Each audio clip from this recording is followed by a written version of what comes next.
Attend, O reader, our tale of wonder. I am keeping that intro. Welcome back to Paper Cuts.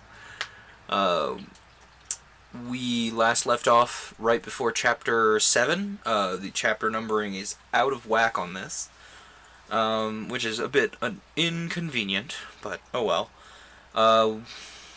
As far as I remember, the future king of the future former king, let's say, of Windsor, of England, and Duke of Windsor, has been declared to have gone mad, mostly because of his Republican leanings. And when I say Republican, I mean England acting as a republic, I should be clear. And so because he's been declared mad, if for some reason the monarchy of England would return, then the line of ascension would pass to this Raymond fellow, who is very much in love with the younger sister of Adrian, the former future king of England, Idris. I believe Idris is the sister. I may be getting the name wrong. No, it is Idris, because the other gal that I'm thinking of, her name is escaping me, but it starts with an E. Okay, that's the book in a nutshell. The King of England has dissolved the monarchy and then died. Our main character was the son of an entertainer, bard, jester that the king really liked, and the king gave that family some nice things. In the process of giving those nice things, though, nobody else really liked this jester, and so the note that would allow them nice things was lost to time. Eventually, over time, Adrian, the former king's son, finds not only said note, but also our main character. And that is essentially what's been happening in a nutshell. What am I thinking of? I think that's what's been happening in a nutshell, and now we can dive back into the story. Starting with Chapter 7. And now let the reader, passing over some short period of time, be introduced to our happy circle. Adrian, Idris, and I were established in Windsor Castle. Lord Raymond and my sister inhabited a house which the former had built on the borders of the great park, near Perdita's cottage, as was still named the low-roofed abode, where we two, poor even in hope, had each received the assurance of our felicity. We had our separate occupations and our common amusements. Sometimes we passed whole days under the leafy covert of the forest with our books and our music. This occurred during those rare days in this country, when the sun mounts his ethereal throne in unclouded majesty, and the windless atmosphere is as a bath of pellucid and graceful water, wrapping the senses in tranquillity. When the clouds veiled the sky and the wind scattered them here and there, rending their woof and strewing its fragments throughout the aerial plains, then we rode out, and sought new spots of beauty and repose. When the frequent rains shut us within doors, evening recreation followed morning study, ushered in by music and song. Idris had a natural musical talent, and her voice, which had been carefully cultivated, was full and sweet. Raymond and I had made part of the concert, and Adrian and Perdita were devout listeners. Then we were as gay as summer insects, playful as children. We ever met one another with smiles, and read content and joy in each other's countenance. Our prime festivals were held in Perdita's cottage, nor were we ever weary of talking of the past or dreaming of the future. Jealousy and disquiet were unknown among us, nor did a fear or hope of change ever disturb our tranquillity. Others said we might be happy, and we said that we are. Hello! Welcome! I've finally freed myself from the shackles of Streamlabs, and so now I don't have to be using a trash garbage company for things, for my nice alerts. Did you catch the little summary of where we are? Basically, in a nutshell, even if you did, in a nutshell, the King of England dissolved the monarchy, and now we are 7 chapters deep into a political drama that occurred because of said dissolution of the monarchy. Also, this is set in 2073. I don't know if I clarified that earlier. This is set in 2073 and was written by Mary Shelley, who wrote Frankenstein. So that gives you an idea of what sort of future they're imagining here. Okay. When any separation took place between us, it generally so happened that Idris and Perdita would ramble away together, and we remained to discuss the affairs of nations and the philosophy of life. Also, I should apologize for the scritching and the scratching noises. My cats no longer have a separate room to use their litter box in. It's all one room in here, so you might hear that occasionally. Hello, Nightberry. The very difference of our dispositions gave zest to these conversations. Adrian had the superiority in learning and eloquence, but Raymond possessed a quick penetration and a practical knowledge of life, which usually displayed itself in opposition to Adrian, and thus kept up the ball of discussion. At other times we made excursions of many days' duration, and crossed the country to visit any spot noted for beauty or historical association. Sometimes we went up to London, and entered into the amusements of the busy throng. Sometimes our retreat was invaded by visitors from among them. This change made us only the more sensible to the delights of the intimate intercourse of our own circle, the tranquillity of our divine forest, and our happy evenings in the halls of our beloved castle. The disposition of Idris was peculiarly frank, soft and affectionate. Her temper was unalterably sweet, and although firm and resolute on any point that touched her heart, she was yielding to those she loved. The nature of Perdita was less perfect, but tenderness and happiness improved her temper and softened her natural reserve. Her understanding was clear and comprehensive, her imagination was vivid, she was sincere, generous, and reasonable. Adrian, the matchless brother of my soul, the sensitive and excellent Adrian, loving all and beloved by all, yet seemed destined not to find the half of himself which was to complete his happiness. He often left us and wandered by himself in the woods, or sailed in his little skiff, his books his only companions. He was often the gayest of our party, at the same time that he was the only one visited by fits of despondency. His slender frame seemed overcharged with the weight of life, and his soul appeared rather to inhabit his body than to unite with it.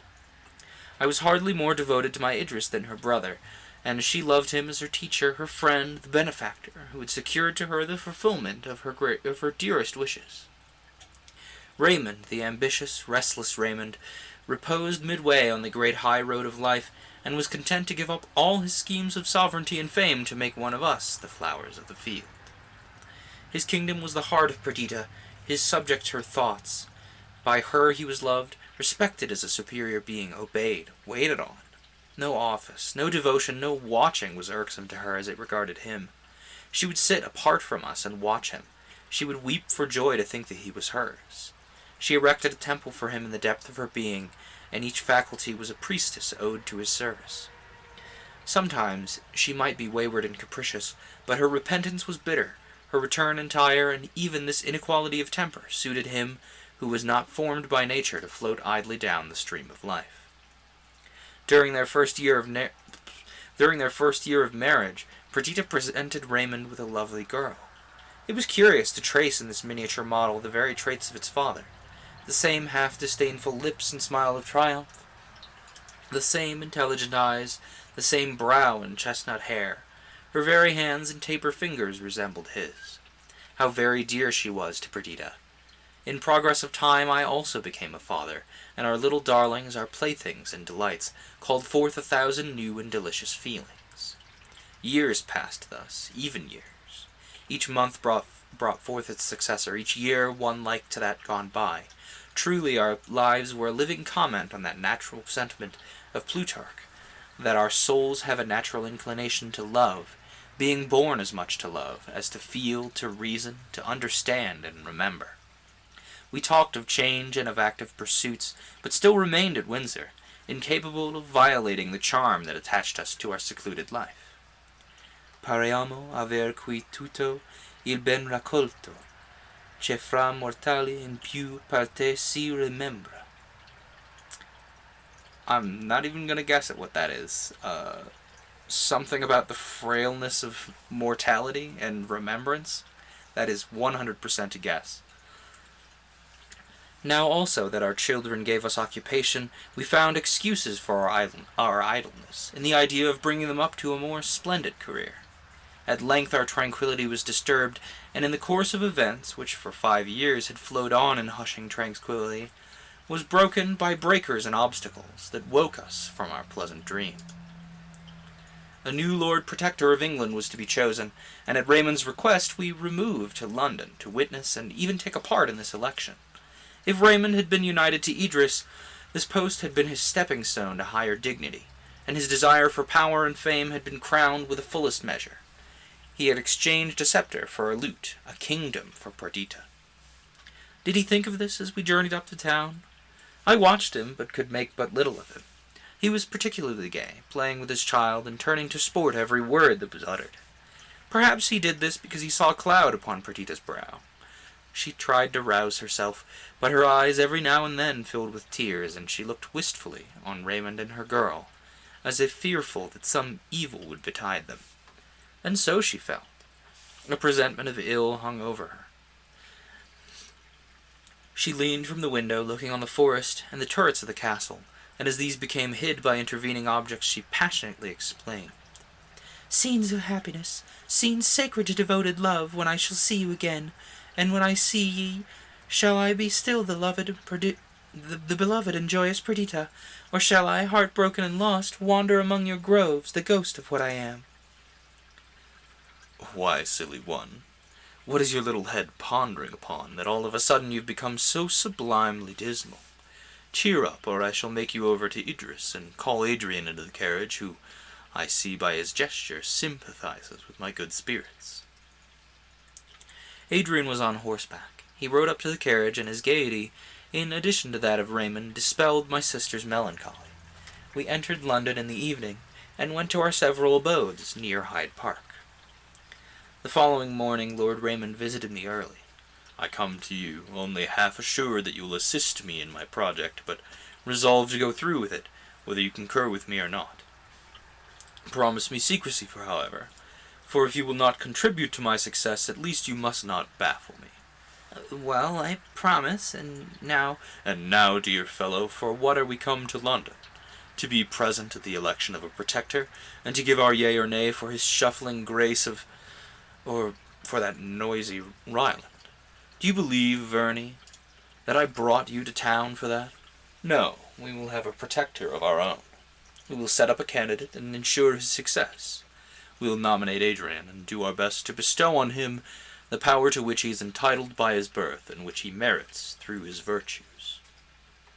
Do not answer. I know all your objections, and will reply to them in order. First, whether he will or will not consent to become a great man. Leave the task of persuasion on that point to me. I do not ask you to assist me there. Secondly, whether he ought to exchange his employment of plucking blackberries and nursing wounded partridges in the forest for the command of a nation. My dear Lionel, we are married men, and find employment sufficient in amusing our wives and dancing our children. But Adrian is alone, wifeless, childless, unoccupied. I've long observed him. He pines for want of some interest in life. His heart, exhausted by his early sufferings, reposes like a new-healed limb and shrinks from all excitement. But his understanding, his charity, his virtues, want a field for exercise and display, and we will procure it for him. Besides, is it not a shame that the genius of Adrian should fade from the earth like a flower in an untrod mountain path, fruitless? Do you think nature composed his surpassing machine for no purpose? Believe me, he was destined to be the author of infinite good to his native England. Has she not bestowed on him every gift in prodigality? Birth, wealth, talent, goodness? Does not everyone love and admire him? And does he not delight singly in such efforts as manifest his love to all? Come, I see that you're already persuaded, and you'll second me when I propose him tonight in Parliament." "Well, you have got all your arguments in excellent order, and if Adrian consents, they are unanswerable. One only condition would I make, that you do nothing without his concurrence. I believe you are in the right, although I had thought at first to arrange the affair differently. Be it so. I will go instantly to Adrian. If he inclines to consent, you will not destroy my labor by persuading him to return, and turn squirrel again in Windsor Forest.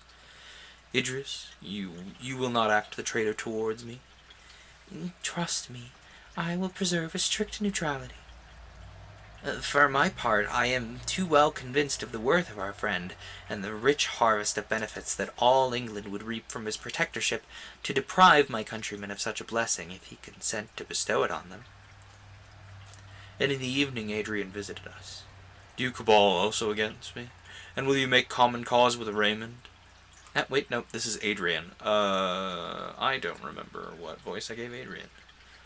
Do you cabal also against me?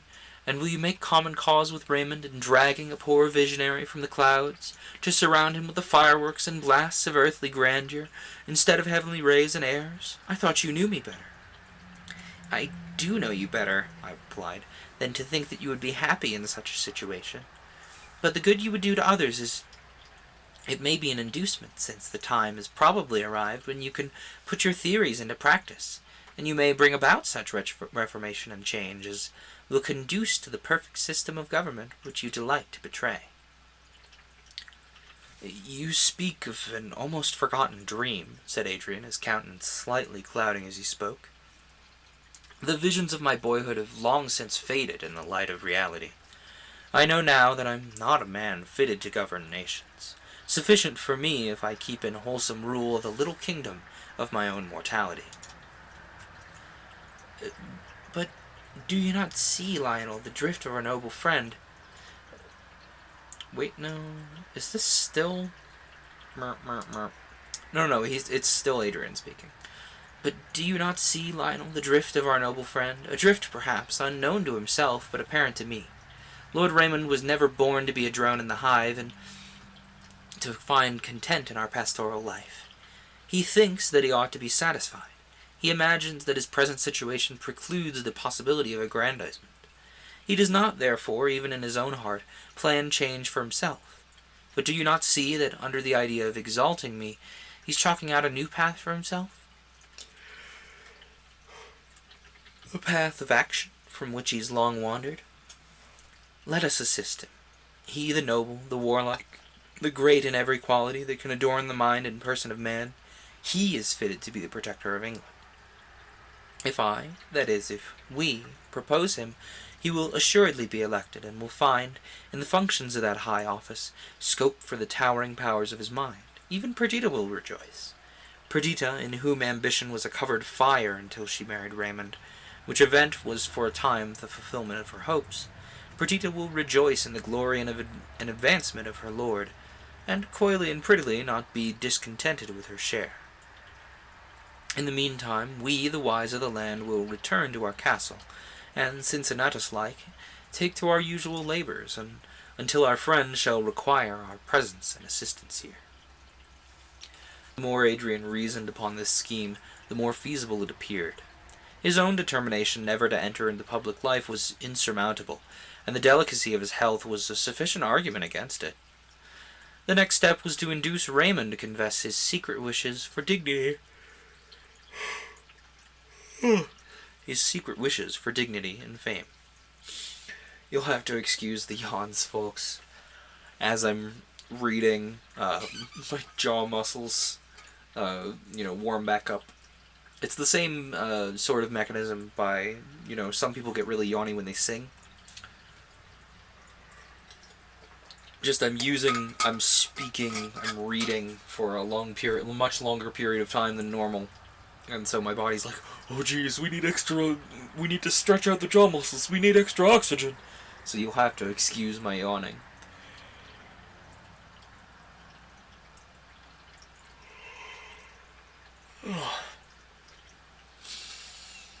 Secret wishes for dignity and fame, that's where we were.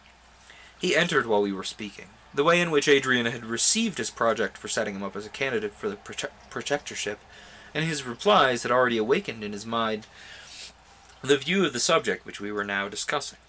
His countenance and manner betrayed irresolution and anxiety, but the anxiety arose from a fear that we should not prosecute or not succeed in our idea, and his irresolution from a doubt whether we should risk a defeat. A few words from us had decided him, and hope and joy sparkled in his eyes. The idea of embarking in a career so congenial to his early habits and cherished wishes made him as before energetic and bold.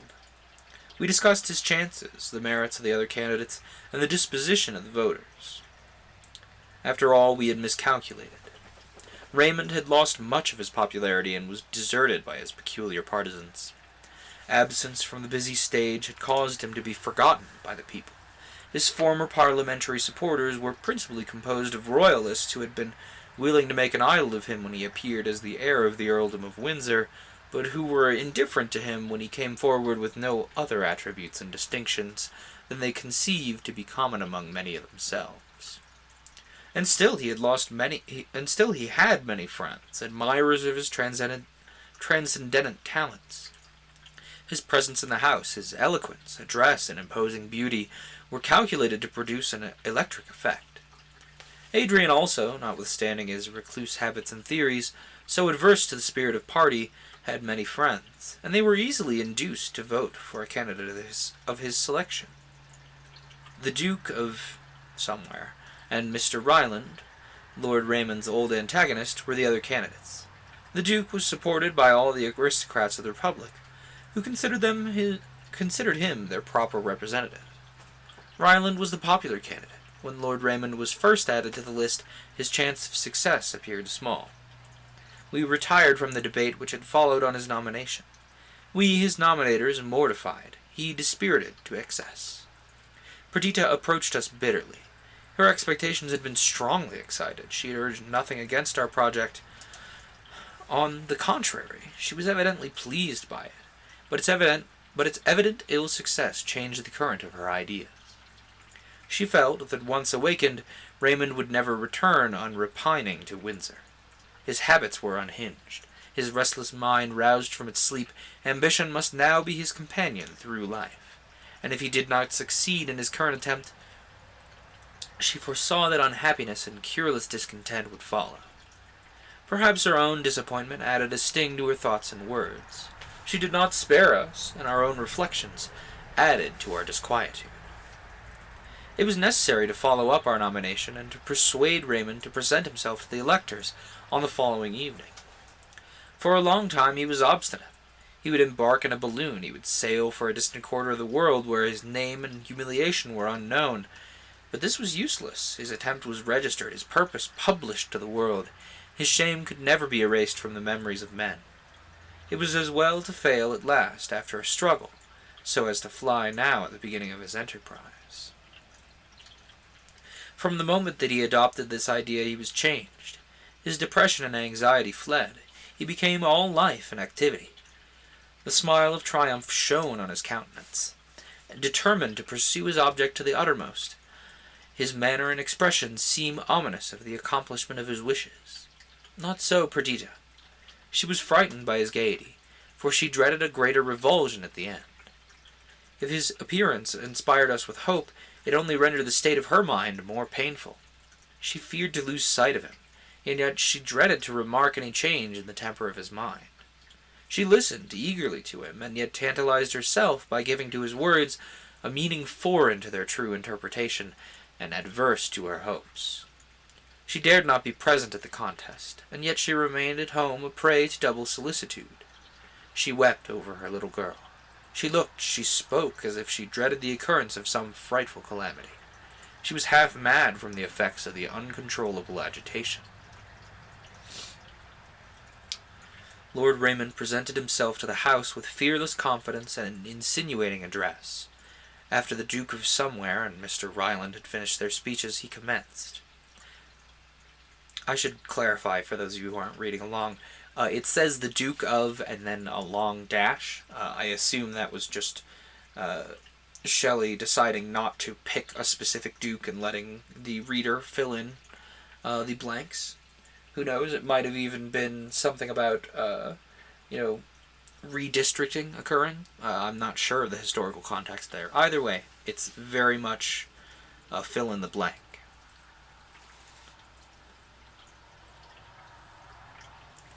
Mr. Ryland had finished their speech as he commenced.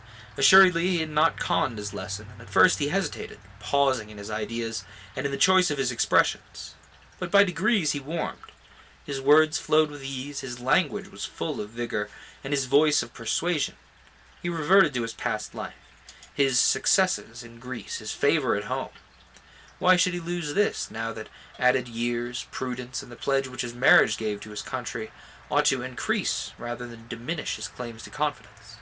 He spoke of the state of England, the necessary measures to be taken to ensure its security and confirm its prosperity. He drew a glowing picture of its present situation. And as he spoke, every sound was hushed, every thought suspended by intense attention. His graceful elocution enchained the senses of his hearers. In some degree he was also fitted to reconcile all parties.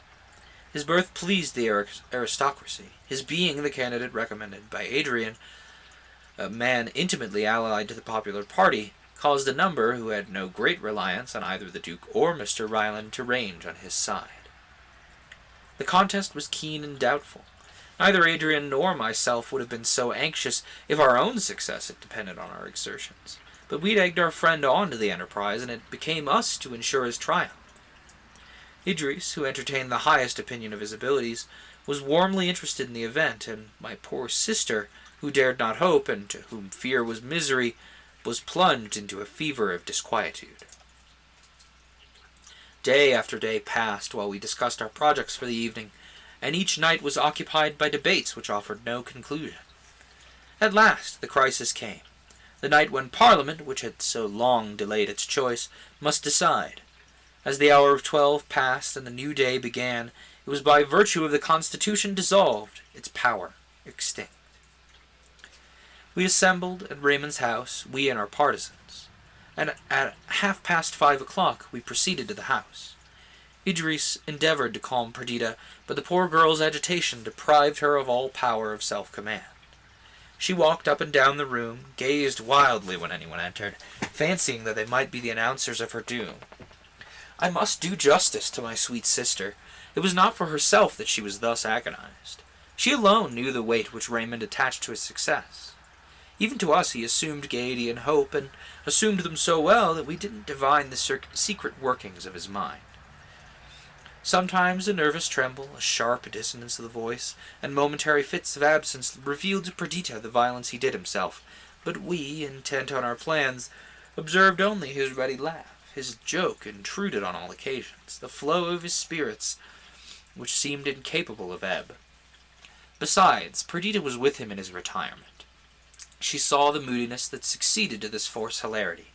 She marked his disturbed sleep, his painful irritability. Once she'd seen his tears. Hers had scarce ceased to flow, since she had beheld the big drops which disappointed pride had caused to gather in his eye, but which pride was unable to dispel. What wonder, then, that her feelings were wrought to this pitch? I thus accounted to myself for her agitation, but this was not all, and the sequel revealed another excuse. One moment we seized before our departure to make leave of our beloved girls. I had small hope of success, and entreated Idris to watch over my sister. As I approached the latter, she seized my hand and drew me into another apartment. She threw herself into my arms and wept and sobbed, bitterly and long. I tried to soothe her. I bade her hope. I asked what tremendous consequences would ensue even on our failure.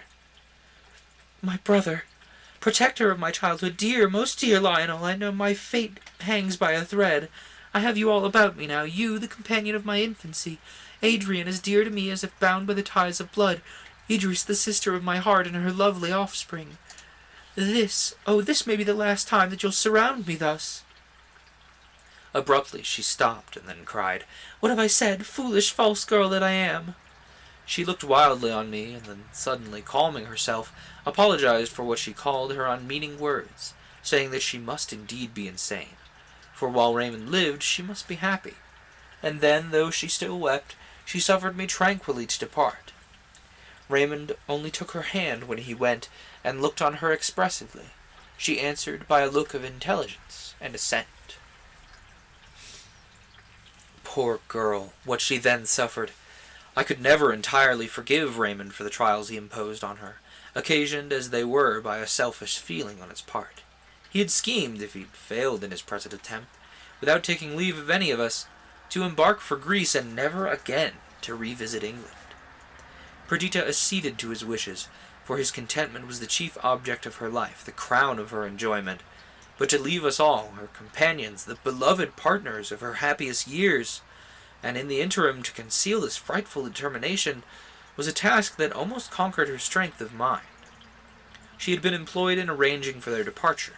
She had promised Raymond during this decisive evening to take advantage of our absence, to go one stage of the journey, and he, after his defeat was ascertained, would slip away from us and join her.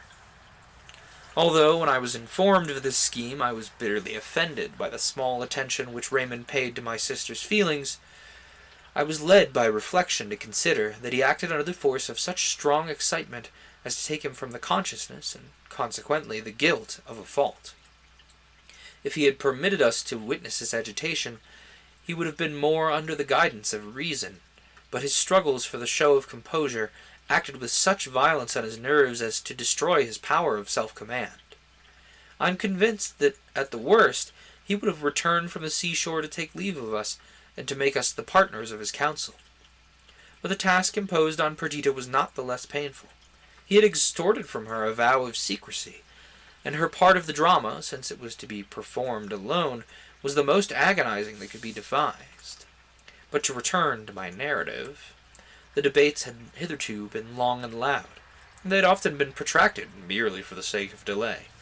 But now each seemed fearful lest the fatal moment should pass while the choice was undecided. Unwonted silence reigned in the house.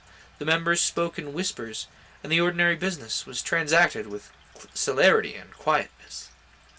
During the first stage of the election, the Duke of Somewhere had been thrown out. The question therefore lay between Lord Raymond and Mr. Ryland.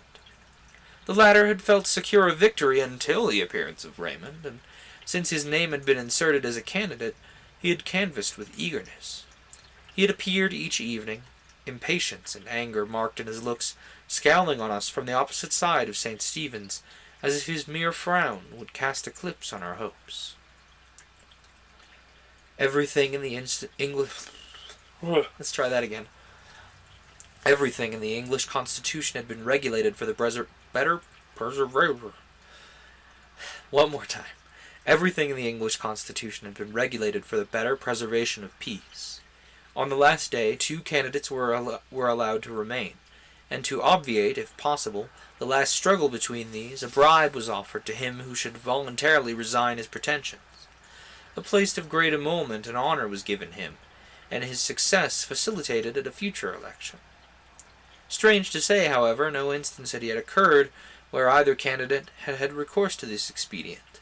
In consequence, the law had become obsolete, nor had been referred to any of us in our discussion. To our extreme surprise, when it was moved that we should resolve ourselves into a committee for the election of the Lord Protector, the member who had nominated Ryland rose and informed us that this candidate had resigned his pretensions. His information was at first received with silence. A confused murmur succeeded, and when the chairman declared Lord Raymond duly chosen, it amounted to a shout of applause and victory. It seemed as if, far from any dread of defeat, even if Mr. Ryland had not resigned, every voice would have been united in favor of our candidate. In fact, now that the idea of contest was dismissed, all hearts turned to their former respect and admiration of our accomplished friend. Each felt that England had never seen a protector so capable of fulfilling the arduous duties of that high office. One voice of many voices resounded through the chamber. It syllabled the name of Raymond. He entered. I was on one of the highest seats and saw him walk up the passage to the table of the speaker.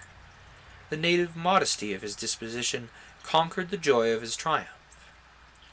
He looked around timidly. A mist seemed before his eyes. Adrian, who was beside me, hastened to him, and jumping down the benches was at his side in a moment. His appearance reanimated our friend, and when he came to speak and act, his hesitation vanished, and he shone out supreme in majesty and victory.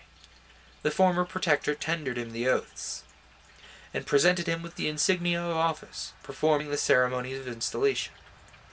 The house then dissolved. The chief members of state crowded round the new magistrate and conducted him to the palace of government. Adrian suddenly vanished, and by that time Raymond's superiors, and supporters, rather, were reduced to our intimate friends merely, returned leading Idris to congratulate her friend on this success. Hello, Loriana. I'm tripping over letters all day today. Enjoy the lurk. I'm glad to have you here. But where was Perdita? In securing solicitously an unobserved retreat in case of failure, Raymond had forgotten to arrange the mode by which she was to hear of his success, and she had been too much agitated to revert to this circumstance. When Idris entered, so far had Raymond forgotten himself that he asked for my sister. One word, which told of her mysterious disappearance, recalled him. Adrian, it is true, had already gone to seek the fugitive, imagining that her tameless anxiety had led her to the purlieus of the house, and that some sinister event detained her. But Raymond, without explaining himself, suddenly quitted us, and in another moment we heard him gallop down the street, in spite of the wind, and the rain that scattered tempest over the earth, and especially in spite of all the notifications I'm getting. We did not know how far he had to go, and soon separated, supposing in a short time that he would return to the palace with Perdita, and that they would not be sorry to find themselves alone. Perdita had arrived with her child at Dartford, weeping and inconsolable. She directed everything to be prepared for the continuance of their journey, and placing her lovely sleeping charge on a bed, passed several hours in acute suffering. Sometimes she observed the war of the elements, thinking that they also declared against her, and listened to the pattering of the rain in gloomy despair. Sometimes she hung over her child, tracing her resemblance to the father, and fearful lest in afterlife she should display the same passions and uncontrollable impulses that rendered him unhappy. Again, with a gush of pride and delight, she marked in the features of her little girl the same smile of beauty that often irradiated Raymond's countenance. The sight of it soothed her. She thought of the treasure she possessed in the affections of her lord, of his accomplishments surpassing those of his contemporaries, his genius, his devotion to her.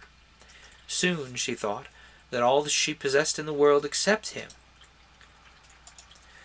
might well be spared, nay, given with delight, a proprietary offering to secure the supreme good she retained in him. Soon she imagined that fate demanded this sacrifice from her, as a mark she was devoted to Raymond, and that it must be made with cheerfulness. She figured to herself their life in the Greek isle he'd selected for their retreat, her task of soothing him, her cares for the beauteous Clara, her rides in his company, her dedication of herself to his consolation. The picture then presented itself to her in such glowing colours that she feared the reverse, and a life of magnificence and power in London, where Raymond would no longer be hers only, nor she the sole source of happiness to him. So far as she was merely concerned, she began to hope for defeat, and it was only on his account that her feelings vacillated as she heard him gallop into the courtyard of the inn. That he should come to her alone, wetted by the storm, careless of everything except speed, what else could it mean than that, vanquished and solitary, they were to make their way away from native England, the scene of shame, and hide themselves in the myrtle groves of the Grecian Isles? In a moment she was in his arms. The knowledge of his success had become so much a part of himself that he forgot that it was necessary to impart it to his companion. She only felt in his embrace a dear assurance that while he possessed her, he would not despair. "This is kind," she cried. "This is noble, my own beloved. Oh, fear not disgrace or lowly fortune while you have your Perdita. Fear not sorrow while our child lives and smiles. Let us go even where you will. The love that accompanies us will prevent our regrets." Locked in his embrace she spoke thus, and cast back her head, seeking an assent to her words in his eyes. They were sparkling with ineffable delight. "Why, my little lady protectress, what is this you say? And what a pretty scheme you've woven of exile and obscurity, while the brighter web, a golden woven tissue, is that which in truth you ought to contemplate." He kissed her brow, but the wayward girl, half sorry at his triumph, agitated by swift change of thought, hid her face in his bosom and wept. He comforted her. He instilled into her his own hopes and desires, and soon her countenance beamed with sympathy. How very happy they were that night! How full even to bursting was their sense of joy! Okay, before we get into Chapter 8, yes, I know, the Roman numerals on the screen are wrong.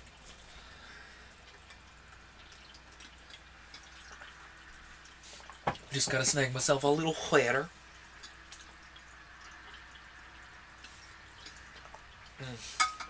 Important to hydrate. You know.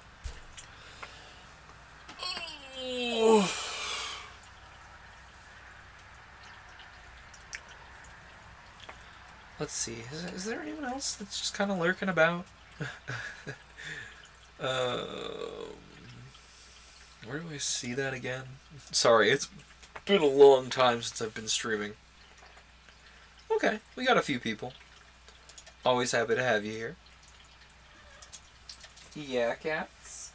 Is that how we feel? Now is not a good time to tussle. Maybe wait until after I'm done streaming, okay? They're like, oh, but we don't know how long you're gonna stream, Dad. I know how long I'm gonna stream. It'll be okay, kitties. You want me to turn on the heated blanket for you? You're like, yes. That is a good idea. That usually keeps them from causing too many problems.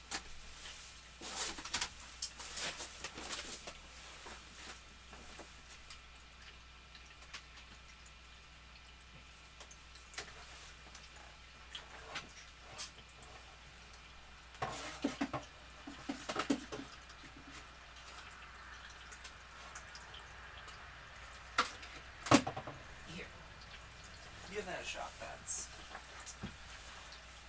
Give you a little warm spot to lay. Because, you know, cats are thermally powered. Okay. Chapter 5, 6, 7, 8 is where we are. Let's begin. Having seen our friend properly installed in his new office, we turned our eyes toward Windsor.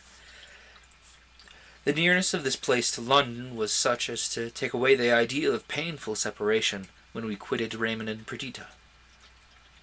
We took leave of them in the Protectoral Palace. It was pretty enough to see my sister enter, as it were, into the state of the drama, and to endeavor to fill her station with becoming dignity. Her internal pride and humility of manner were now more than ever at war. Her timidity was not artificial, but arose from that fear of not being properly appreciated, that slight estimation of the neglect of the world, which also characterized Raymond. But then Perdita thought more constantly of others than he, and part of her bashfulness arose from a wish to take from those around her a sense of inferiority, a feeling which never crossed her mind. From the circumstances of her birth and education, Idris would have been better fitted for the formulae of ceremony, but the very ease which accompanied such actions with her, arising from habit, rendered them tedious, while with every drawback, Perdita evidently enjoyed her situation. Apologies, cat in the way. She was too full of new ideas to feel much pain when we departed. She took an affectionate leave of us and promised to visit us soon, but she did not regret the circumstances which caused our separation. The spirits of Raymond were unbounded. He did not know what to do with his newly found power. His head was full of plans. He had as yet decided on none, but he promised himself, his friends in the world, that the era of his protectorship should be signalized by some act of surpassing glory. Thus we talked of them, and moralized, as with diminished numbers we returned to Windsor Castle. We felt extreme delight at our escape from political turmoil, and sought our solitude with redoubled zest. We did not want for occupation, but my eager disposition was now turned to the field of intellectual exertion only. and hard study I found to be an excellent medicine to allay a fever of spirit with which in indolence I doubtless should have been assailed. Perdita had permitted us to take Clara back with us to Windsor, and she and my 2 lovely infants were perpetual sources of interest and amusement. The only circumstance that disturbed our peace was the health of Adrian. It evidently declined without any symptom that could lead us to suspect a disease, unless indeed his bright eyes, animated look, and flustering cheeks made us dread consumption. But he was without pain or fear. He betook himself to books with ardor, and reposed from study in the society he best loved, that of his sister and myself. Sometimes he went up to London to visit Raymond, and watch the progress of events. Clara often accompanied him in these excursions, partly that she might see her parents, and partly because Adrian delighted in the prattle and intelligent looks of this lovely child. Meanwhile, all went on well in London. The new elections were finished, Parliament met, and Raymond was occupied in 1,000 beneficial schemes. Canals, aqueducts, bridges, stately buildings, and various edifices for public utility were entered upon. He was continually surrounded by projectors and projects, which were to render England one scene of fertility and magnificence. The state of poverty was to be abolished. Men were to be transported from place to place almost with the same facility as the Princes Hussein, Ali, and Ahmed in the Arabian Nights. The physical state of man would soon not yield to the beatitude of angels. Disease was to be banished, labor lightened of its heaviest burden. Nor did this seem extravagant. The arts of life and the discoveries of science had augmented in a ratio which left all calculation behind. Food sprung up, so to say, spontaneously. Machines existed to supply with every facility every want of the population. An evil direction still survived, and men were not happy, not because they could not, but because they would not rouse themselves to vanquish self-raised obstacles. Raymond was to inspire them with his beneficial will, and the mechanism of society, once systematized according to faultless rules, would never again swerve into disorder. For these hopes he abandoned his long-cherished ambition of being enregistered in the annals of nations as a successful warrior. Laying aside his sword, peace and its enduring glories became his aim. The title he coveted was that of the benefactor of his country. Among other works of art in which he was engaged, he had projected the erection of a national gallery for statues and pictures. He possessed many himself, which he designed to present to the Republic. And as the edifice was to be the great ornament of his protectorship, he was very fastidious in his choice of the plan on which it would be built. Hundreds were brought to him and rejected. He even sent to Italy and Greece for drawings, but as the design was to be characterized by originality as well as perfect beauty, his endeavors were for a time without avail. At length the drawing came, with an address where communications might be sent, and no artist's name affixed. The design was new and elegant, but faulty. So faulty that, although drawn with a hand and eye of taste, it was evidently the work of one who was not an architect. Raymond contemplated it with delight. The more he gazed, the more pleased he was, and yet the errors multiplied under inspection. He wrote to the address given, desiring to see the draughtsman, that the alterations might be made as should be suggested in a consultation between him and the original conceiver. A Greek came, a middle-aged man, with some intelligence of manner, but with so commonplace a physiognomy that Raymond could scarcely believe that he was the designer. He acknowledged that he wasn't an architect, but the idea of the building had struck him, though he had sent it without the smallest hope of it being accepted. He was a man of few words. Raymond questioned him, but his reserved answers soon made him turn from the man to the drawing. He pointed out the errors and the alterations that he wished to be made. He offered the Greek a pencil that he might correct the sketch on the spot. But this was refused by the visitor, who said that he perfectly understood and would work it at home. At length Raymond suffered him to depart, and the next day he returned. The design had been redrawn, but many defects still remained, and several of the instructions given had been misunderstood. "Come," said Raymond, "I yielded to you yesterday. Now comply with my request. Take the pencil." The Greek took it, but he handled it in no artist-like way, and at length he said, "I must confess to you, my lord, that I did not make this drawing. It is impossible for you to see the real designer. Your instructions must pass through me. Condescend therefore to have patience with my ignorance, and to explain your wishes to me. In time I am certain that you will be satisfied. Raymond questioned vainly. The mysterious Greek would say no more. Would an architect be permitted to see the artist? This was also refused. Raymond repeated his instructions, and the visitor retired. Our friend resolved, however, not to be foiled in his wish. He suspected that unaccustomed poverty was the cause of the mystery, and that the artist was unwilling to be seen in the garb and abode of want. Raymond was only the more excited by this consideration to discover him, impelled by the interest he took in obscure talent. He therefore ordered a person skilled in such matters to follow the Greek the next time he came, and observe the house in which he should enter. His emissary obeyed, and brought the desired intelligence. He traced the man to one of the most penurious streets in the metropolis. Raymond didn't wonder that, thus situated, the artist had shrunk from notice, but he did not for this alter his resolve. On the same evening he went alone to the house named for him. Poverty, dirt, and squalid misery, characterized its appearance. Alas, thought Raymond, I have much to do before England becomes a paradise. He knocked, and the door was opened by a string from above. The broken, wretched staircase was immediately before him, but no person appeared. I lost my place. No person appeared. Where was I? String from above, he knocked again vainly. No person appeared. He knocked again vainly, and then, impatient of further delay, he ascended the dark, creaking stairs.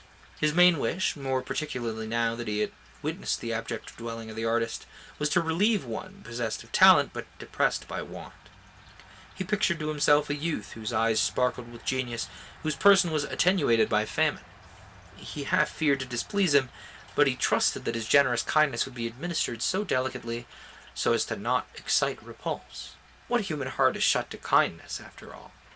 And though poverty in its excess might render the sufferer unapt to submit to the supposed degradation of a benefit, the zeal of the benefactor must at last relax him into thankfulness. These thoughts encouraged Raymond as he stood at the door of the highest room of the house. After trying vainly to enter the other apartments, he perceived just within the threshold of this one a pair of small Turkish slippers. The door was ajar, but all was silent within. It was possible, even probable, that the inmate was absent, but secure that he had found the right person, our adventurous protector was tempted to enter, to leave a purse on the table and silently depart. In pursuance of this idea, he pushed open the door gently, but the room was inhabited. Raymond had never visited the dwellings of want, and the scene that now presented itself struck him to the heart. The floor had sunk in many places, the walls were ragged and bare, the ceiling was weather-stained. A tattered bed stood in the corner. There were but 2 chairs in the room, and a rough, broken table, on which was a light and a tin candlestick. Yet in the midst of such drear and heart-sickening poverty, there was an air of order and cleanliness that surprised him. The thought was fleeting, for his attention was instantly drawn toward the inhabitant of this wretched abode. It was a female. She sat at the table. One small hand shaded her eyes from the candle. The other held a pencil. Her looks were fixed on a drawing before her, which Raymond recognized as the design presented to it. Her whole appearance awakened his deepest interest. Her dark hair was braided and twined in thick knots like the headdress of a Grecian statue. Her garb was mean, but her attitude might have been selected as a model of grace. Raymond had a confused remembrance that he had seen such a form before. He walked across the room. She did not raise her eyes, merely asking in Romaic, "Who's there?" "A friend," replied Raymond in the same dialect. She looked up, wondering, and he saw that it was Evadna Zamy. Evadna, once the idol of Adrian's affections, and who, for the sake of her present visitor, had disdained the noble youth, and then, neglected by him she loved, with crushed hopes and a stinging sense of misery, had returned to her native Greece. What revolution of fortune could have brought her to England, and what housed her thus? Raymond recognized her, and his manner changed from polite beneficence to the warmest protestations of kindness and sympathy. The sight of her in her present situation passed like an arrow into his soul. He sat by her, he took her hand and said 1,000 things which breathed the deepest spirit of compassion and affection. Evadna did not answer. Her large dark eyes were cast down. At length a tear glimmered on the lashes. "Thus kindness can do what no want, no misery ever affected. I weep." She indeed shed many tears. Her head sunk unconsciously on the shoulder of Raymond. He held her hand, he kissed her sunken, tear-stained cheek. "Magnus, buddy, guy, pal, friendo, we've discussed your habits with the curtains at great length. You're gonna knock them over, it's gonna fall over, and it's gonna clonk you on the head, and it's gonna make all of us very upset, myself included. I care a great deal for you, Kitty. You cannot hassle the curtains." He's like, "Fine, fine. You never let me do anything, Dad. I'm gonna go kick this thing." Oh. Of course, the boys have decided his real problem's ours. He told her that her sufferings were now over. My suffering is not now over, though. Sir, can you please pick different problems to cause? You have now chosen the exact 2 problems that I cannot allow you to perform right now while I am busy. Perhaps pick different problems. Go hassle things up top, you know? He's like, "Oh, that's an idea." Yeah, maybe. Don't quote me on that.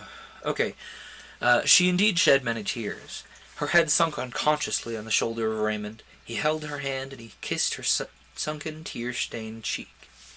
He told her that her sufferings were now over. No one possessed the art of consoling like Raymond. He didn't reason or declaim, but his look shone with sympathy.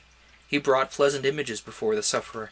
His caresses excited no distrust, for they arose purely from the feeling which leads a mother to kiss her wounded child, a desire to demonstrate in every possible way the truth of his feelings, and the keenness of his wish to pour balm into the lacerated mind of the unfortunate. As Evadna regained her composure, his manner became even gay. He sported with the idea of her poverty. Something told him that it was not its real evils that lay heavily at her heart, but the debasement and disgrace attendant on it. As he talked, he divested it of these, sometimes speaking on her fortitude with energetic praise, then alluding to her past. Oh, cool, page doesn't turn, love that. Then, alluding to her past state, he called her his princess in disguise. He made her warm offers of service. She was too much occupied by more engrossing thoughts either to accept or reject them, and at length he left her, making a promise to repeat his visit the next day. He returned home, full of mingled feelings, of pain excited by Evadna's wretchedness, and pleasure at the prospect of her relieving it. Some motive for which he did not account, even to himself, prevented him from relating his adventure to Perdita. The next day he threw such disguise over his person as a cloak afforded, and revisited Evadna. As he went, he bought a basket of costly fruits, such as were the natives of her own country, and throwing over these various beautiful flowers, bore it himself to the miserable garret of his friend. "Behold," cried he as he entered, "what bird's food have I brought for my sparrow on the housetop." Evadna now related the tale of her misfortunes. Her father, though of high rank, had in the end dissipated his fortune, and even destroyed his reputation and influence through a course of dissolute indulgence. His health was impaired beyond hope of cure, and it became his earnest wish before he died to preserve his daughter from the poverty which would be the portion of her orphan state. He therefore accepted for her, and proceeded her to accede to, a proposal of marriage from a wealthy Greek merchant settled at Constantinople. She quitted her native Greece. Her father died. By degrees she was cut off from all her companions and ties of her youth. However, the war, which about a year before the present time had broken out between Greece and Turkey, brought about many reverses of fortune. Her husband became bankrupt, and then in a tumult and threatened massacre on the part of the Turks, they were obliged to fly at midnight, and reached in an open boat an English vessel under sail, which brought them immediately to this island. The few jewels they'd saved supported them for a while. The whole strength of Evadna's mind was exerted to support the failing spirits of her husband. Loss of property, hopelessness as to his future prospects, the inoccupation to which poverty condemned him, combined to reduce him to a state bordering on insanity. 5 months after their arrival in England, he committed suicide. "You will ask me, what have I done since? Why have I not applied for succor to the rich Greeks resident here? Why have I not returned to my native country? My answer to these questions must need appear to you unsatisfactory, and yet they've sufficed to lead me on, day after day, enduring every wretchedness, rather than by such means to seek relief. Shall the daughter of a noble, though prodigal Zamy, appear a beggar before her compeers or inferiors? Superiors she had none. Shall I bow my head before them, and with servile gesture sell my nobility for life? Had I a child, or any tie to bind me existence, I might descend to this, but as it is, the world has been to me a harsh stepmother. Fain would I leave the abode she seems to grudge, and the grave forget my pride, my struggles, my despair. The time will soon come. Grief and famine have already sapped the foundation of my being. A very short time, and I'll have passed away, unstained by the memory of self-destruction, unstung by the memory of degradation. My spirit will throw aside the miserable coil, and find such recompense as fortitude and resignation may deserve. This may seem madness to you, and yet you also have pride and resolution. Do not then wonder what my pride is tameless, my resolution unalterable." Having thus finished her tale, and given such an account as she deemed fit of the motives of her abstaining from all endeavour to obtain aid from her countrymen, Evadna paused, and yet she seemed to have more to say, to which she was unable to give words. In the meanwhile, Raymond was eloquent. His desire of restoring his lovely friend to her rank in society and to her lost prosperity animated him, and he poured forth with energy all his wishes and intentions on that subject. But he was checked. Evadna exacted a promise that he should conceal from all her friends her existence in England. "The relatives of the Earl of Windsor," said she haughtily, "doubtless think that I injured him. Perhaps the Earl himself would be the first to acquit me. Probably I do not deserve acquittal. I acted then as I ever must from impulse. This abode of penury may then at least prove the disinterestedness of my conduct. No matter, I do not wish to plead my cause before any of them, not even before your lordship, had you not first discovered me. The tenor of my actions will prove that I had rather die than be a mark for scorn. Behold the proud Evadna in her tatters. Look on the beggar princess. There's aspic venom in the thought. Promise me that my secret will not be violated by you." Raymond promised, but then a new discussion ensued. Evadna required another engagement on his part, that he would not, without her concurrence, enter into any project for her benefit, nor himself offer relief. "Do not degrade me in my own eyes. Poverty's long been my nurse. Hard-visaged she is, but honest. If I dishonour, or what I conceive to be dishonour, come near me, I am lost." Raymond adduced many arguments and fervent persuasions to overcome her feeling, but she remained unconvinced, and, agitated by the discussion, she wildly and passionately made a solemn vow to fly and hide herself where he could never discover her, where famine would soon bring death to conclude her woes if he persisted in his to her disgracing offers. She could support herself, she said, and then she showed him how, by executing various designs and paintings, she earned a pittance for her support. Raymond yielded for the present. He felt assured, after he had for a while humoured her self-will, that in the end friendship and reason would gain the day. Is that how you feel, library? Tell us more.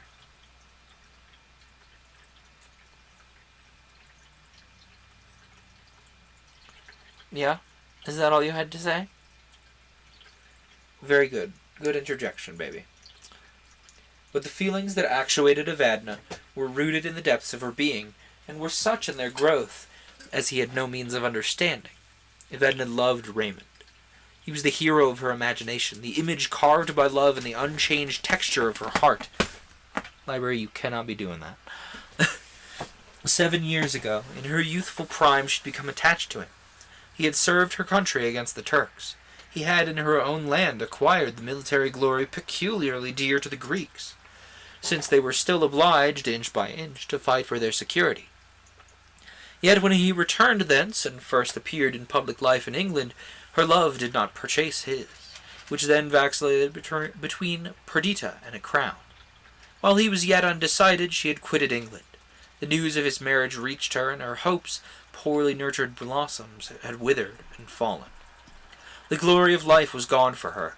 The roseate halo of love, which had imbued every object with its own color, faded, and she was content to take life as it was, and to make the best of leaden-colored reality.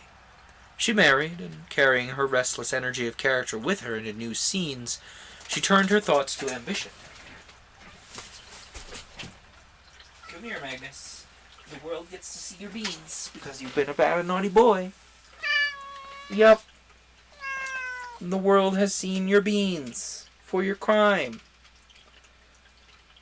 He's like, Dad, I didn't do it. I've been framed. Have you been framed, Kitty? Or were you just being a naughty boy? I was framed. I promise. If I cover my ears, I won't hear Dad shaming me. Yeah. Yeah, the world gets to see your bad and naughty boy beans. Beans, beans, beans. Toe beans. Anyway, we've shamed the baby enough. Where were we? She turned her thoughts to ambition, and aimed at the title and power of Princess of Wallachia, while her patriotic feelings were soothed by the idea of the good she might do her country when her husband should be the chief of this principality. She lived to find ambition, as unreal a delusion as love. Her intrigues with Russia for the furtherance of her object excited the jealousy of the Porte and the animosity of the Greek government. She was considered a traitor by both. The ruin of her husband followed. They avoided death by the timely flight, and she fell from the height of her desires to penury in England. Much of this tale she concealed from Raymond, nor did she confess that repulse and denial as to a criminal convicted of the worst crimes that of bringing the scythe of foreign despotism to cut away the new springing liberties of her country would have followed her application to any among the Greeks. One moment, I'm going to see if I can reduce the volume of problems that Magnus is causing. Real quickly. I have a clever idea.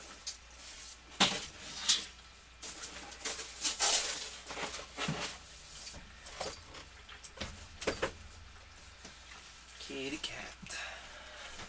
The joy of life with cats. An ever-increasing in complexity engineering project to stop them from causing whatever problem they've decided is the best idea.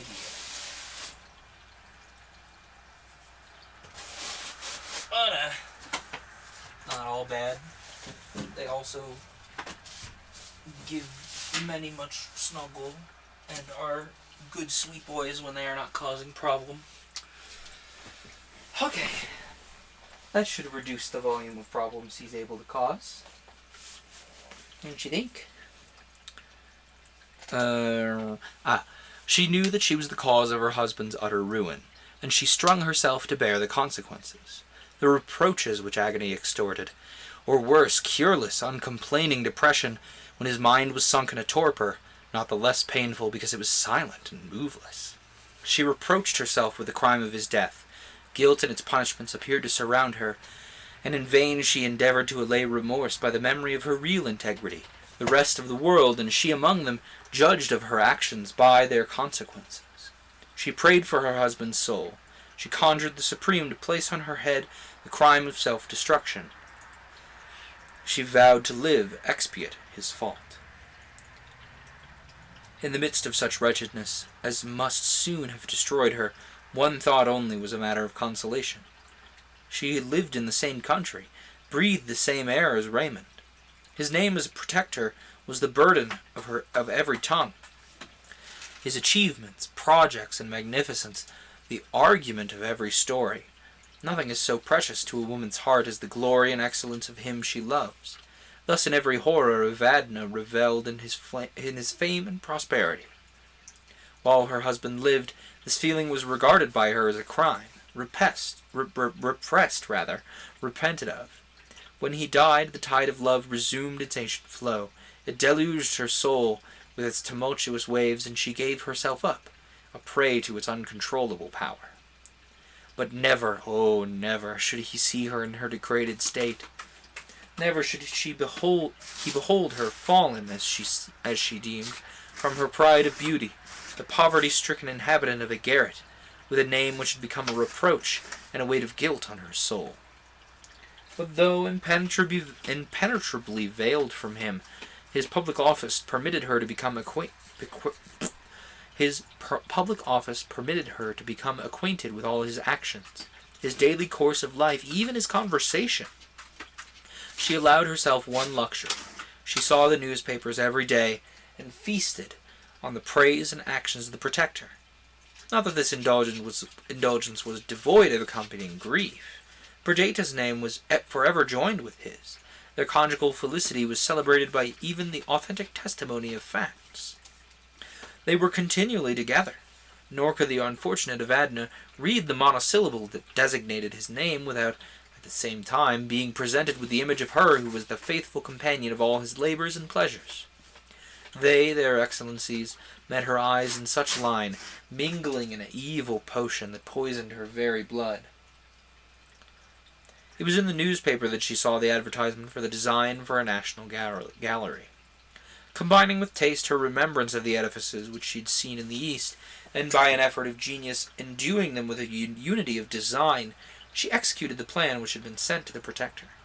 She triumphed in the idea of bestowing, unknown and forgotten as she was, a benefit upon him she loved, and with enthusiastic pride looked forward to the accomplishment of a work of hers which, immortalized in stone, would go down to posterity stamped with the name of Raymond. She waited with eagerness the return of her messenger from the palace. She had listened, insatiate to his account of each word, each look of the Protector. She felt bliss in this communication with her beloved, although he knew not to whom he addressed his instructions. The drawing itself became ineffably dear to her. He'd seen it, he praised it. It was again retouched by her. Each stroke of her pencil was a chord of thrilling music, and bore to her the idea of a temple, raised to celebrate the deepest and most unutterable emotions of her soul. These contemplations engaged her when the voice of Raymond first struck her ear, a voice once heard, never to be forgotten. She mastered her gush of feelings, and welcomed him with quiet gentleness.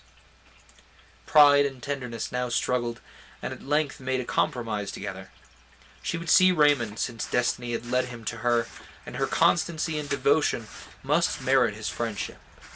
But her rights with regard to him, and her cherished independence, should not be injured by the idea of interest, or the intervention of the complicated feelings attendant on pecuniary obligation, and the relative situations of the benefactor and benefited.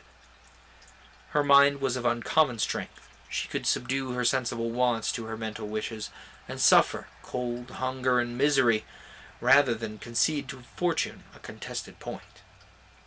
Alas! In that human nature such a pitch of mental discipline and disdainful negligence of nature itself should not have been allied to the extreme of moral excellence. But the resolution that permitted her to resist the pains of privation sprung from the too great energy of her passions, and the concentrated self-will of which this was a sign was destined to destroy even the very idol, to preserve whose respect she submitted to this detail of wretchedness. Magnus, buddy, I would like if you would leave the dirty laundry alone. There's a whole heated blanket right next to you could lay on. Seems like a good idea to me. Library's quite enjoying it. He's like, no, don't distract me from my problems, Father. Father, please, allow me my problems. Can you cause slightly less noisy problems, perhaps? Some silent problems that will not annoy the lovely audience here. Everyone else in the igloo, huh? He's like, I don't know about that. I can't make any promises. Yeah. You could even come over here, sit on Papa's lap, be comfy boy, be snuggle boy. He's like, no, no, no, no. Okay. Their intercourse continued. By degrees, Evadna related to her friend the whole of her story, the stain her name had received in Greece, the weight of sin which had accrued to her from the death of her husband. One moment. Sir, you struggle in vain to knock over the food, Evadna. I specifically purchased this particular food bowl such that you could realize that the food is not going anywhere and give up on your digging endeavors. You know that? He's like, give up. No, no, no. I never give up. I know. That's why I had to get a specific bowl to stop you from knocking it over. See, this is why I ended early the other day. Weight of sin. When Raymond offered to clear her reputation and demonstrate to the world her real patriotism, she declared that it was only through her present sufferings that she hoped for any relief to the stings of conscience. That in her state of mind, diseased as he might think it, the necessity of occupation was salutary medicine. She ended by extorting a promise that for the space of 1 month he would refrain from the discussion of her interests, engaging after that time to yield in part to his wishes. She could not disguise to herself any change that would separate her from him. Now she saw him every day. His connection with Adrian and Perdita was never mentioned. He was to her a mentor, a companionless star which at its appointed hour rose in her hemisphere, whose appearance brought felicity, and which, although it set, was never eclipsed. He came each day to her abode of penury, and his presence transformed it to a temple redolent with sweets, radiant with heaven's own light. He partook of her delirium. They built a wall between them and the world. Without, 1,000 harpies raved, remorse and misery, expecting the destined moment for their invasion. Within was the peace as of innocence, reckless blindness, deluding joy, hope, whose still anchor rested on a placid but unconstant water. Thus, while Raymond had been wrapped in visions of power and fame, while he looked forward to entire dominion over the elements and mind of man, the territory of his own heart escaped his notice, and from that unthought-of source arose the mighty torrent that overwhelmed his will, and carried to the oblivious sea fame, hope, and happiness. You hear this? You hear these scratchings? Magnus is bound and determined to bury that food. For he is just a silly little man with silly little plans. Dig all you like, dude. You can dig until your beans are sore. The food is not going anywhere. He says, fine, fine. But I can make enough noise to make you stop streaming. I swear you're wrong, kitty.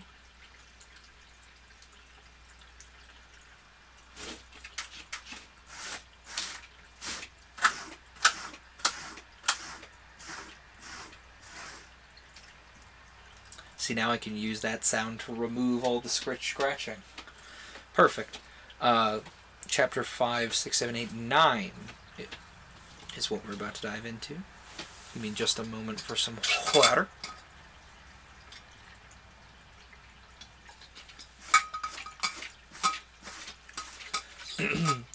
In the meantime, what did Perdita? During the first months of his protectorate, Raymond and she had been inseparable. Each project was discussed with her, each plan approved by her. I never beheld anyone so perfectly happy as my sweet sister. Her expressive eyes were 2 stars whose beams were love. Hope and lightheartedness sat on her cloudless brow. She fed even to tears of joy on the praise and glory of her Lord. Her whole existence was one sacrifice to him, and if in the humility of her heart she felt self-complacency, it arose from the reflection that she had won the distinguished hero of the age, and had for years preserved him, even after time had taken from love its usual nourishment. Her own feeling was as entire as at its birth. 5 years had failed to destroy the dazzling unreality of passion. Most men ruthlessly destroy the sacred veil with which the female heart is wont to adorn the idol of its affections. Not so Raymond. He was an enchanter, whose reign was forever undiminished, a king whose power was never suspended. Follow him through the details of common life, still the same charm of grace and majesty adorned him, nor could he be despoiled of the innate deification with which nature had invested him. Perdita grew in beauty and excellence under his eye. I no longer recognized my reserved, abstracted sister in the fascinating and open-hearted wife of Raymond. The genius that enlightened her countenance was now united to an expression of benevolence, which gave divine perfection to her beauty. Happiness is in its highest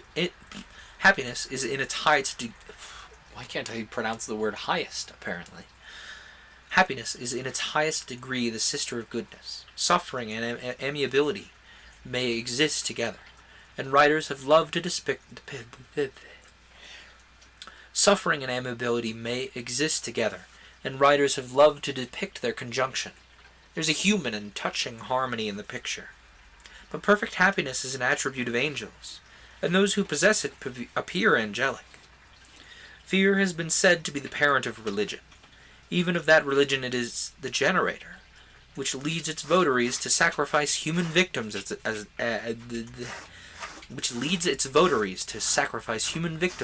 its altars. But the religion which springs from happiness is a lovelier growth. The religion which makes the heart breathe forth fervent thanksgiving and causes us to pour out the overflowings of the soul before the author of our being. That which is the parent of the imagination and the nurse of poetry. That which bestows benevolent intelligence on the visible mechanism of the world, and makes earth a temple with heaven for its cope. Such happiness, goodness, and religion inhabited the mind of Perdita. During the 5 years we'd spent together, a knot of happy beings at Windsor Castle, her blissful lot had been the frequent theme of my sister's conversation. From early habit and natural affection, she selected me in preference to Adrian or Idris to be the partner in her overflowings of delight. Perhaps, though apparently much unlike, some secret point of resemblance, the offspring of consanguinity, induced this preference. Often at sunset I have walked with her in the sober and shadowed forest paths, and listened with joyful sympathy. Security gave dignity to her passion. The certainty of a full return left her with no wish unfulfilled. The birth of her daughter, embryo copy of her Raymond, filled up the measure of her content, and produced a sacred and indissoluble tie between them. Sometimes she felt proud that he had preferred her to the hopes of a crown. Sometimes she remembered that she had suffered keen anguish when he hesitated in his choice. But this memory of past discontent only served to enhance her present joy. What had been hardly won was now entirely possessed, doubly dear. She would look at him at a distance with the same rapture, far more exuberant rapture, that one might feel who, after the perils of a tempest, should find himself in the desired port. She would hasten towards him, to feel more certain in his arms the reality of her bliss. This warmth of affection, added to the depth of her understanding, and the brilliancy of her imagination, made her beyond words dear to Raymond. If a feeling of dissatisfaction ever crossed her, it arose from the idea that he was not perfectly happy. Desire of renown and presumptuous ambition had characterized his youth. The one he had acquired in Greece, the other he had sacrificed to love. His intellect found sufficient field for exercise in his domestic circle, whose members, all adorned by refinement and literature, were many of them, like himself, distinguished by genius. Unfortunately, Magnus here is also distinguished by genius, for he has stolen all the brain cells from all the pets, and he's decided that burying the food is the best idea. It's in fact the worst idea, Kitty. If you want to scratch at the scratch pad, I know you know what you're doing. You don't gotta bury the food, dude. There are not any predators here for you to hide the food from. I promise. It's okay.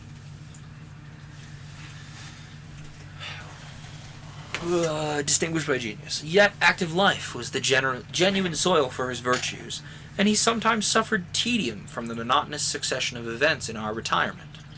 Pride made him recoil from complaint, and gratitude and affection to Perdita generally acted as an opiate to all desire, save that of meriting her love.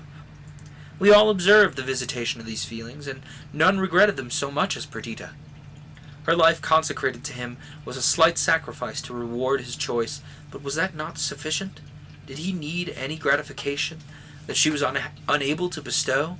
This was the only cloud in the azure of her happiness. His passage to power had been full of pain to both.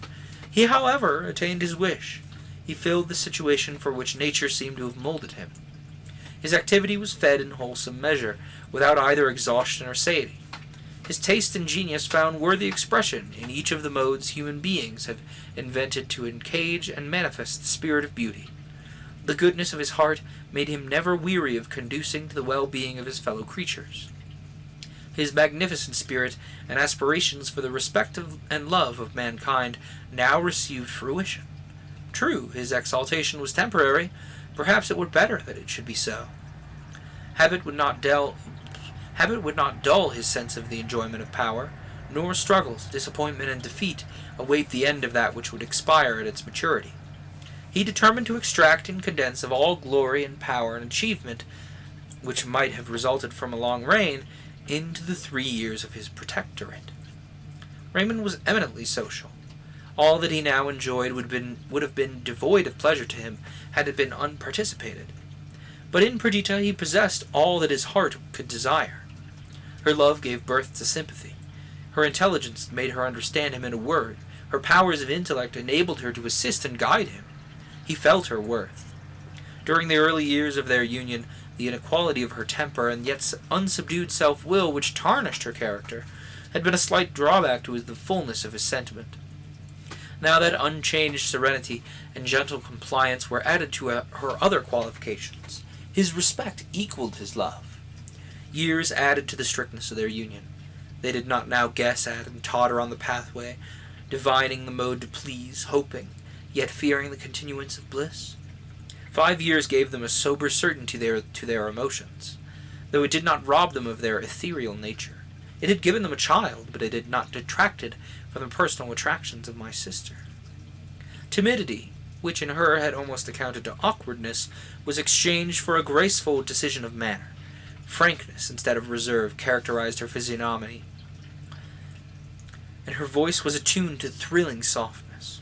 She was now 23, in the pride of womanhood, fulfilling the precious duties of wife and mother, possessed of all her heart had ever coveted. Raymond was 10 years older.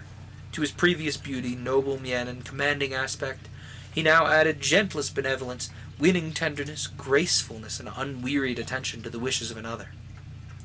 The first secret that had existed between them was the visits of Raymond to Evadne.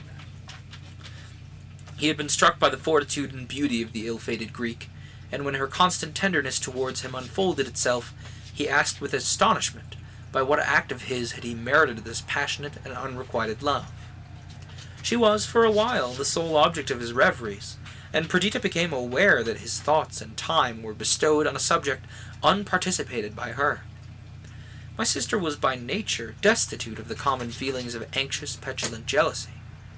The treasure which she possessed in the affections of Raymond was more necessary to her being than the life-blood that animated her veins.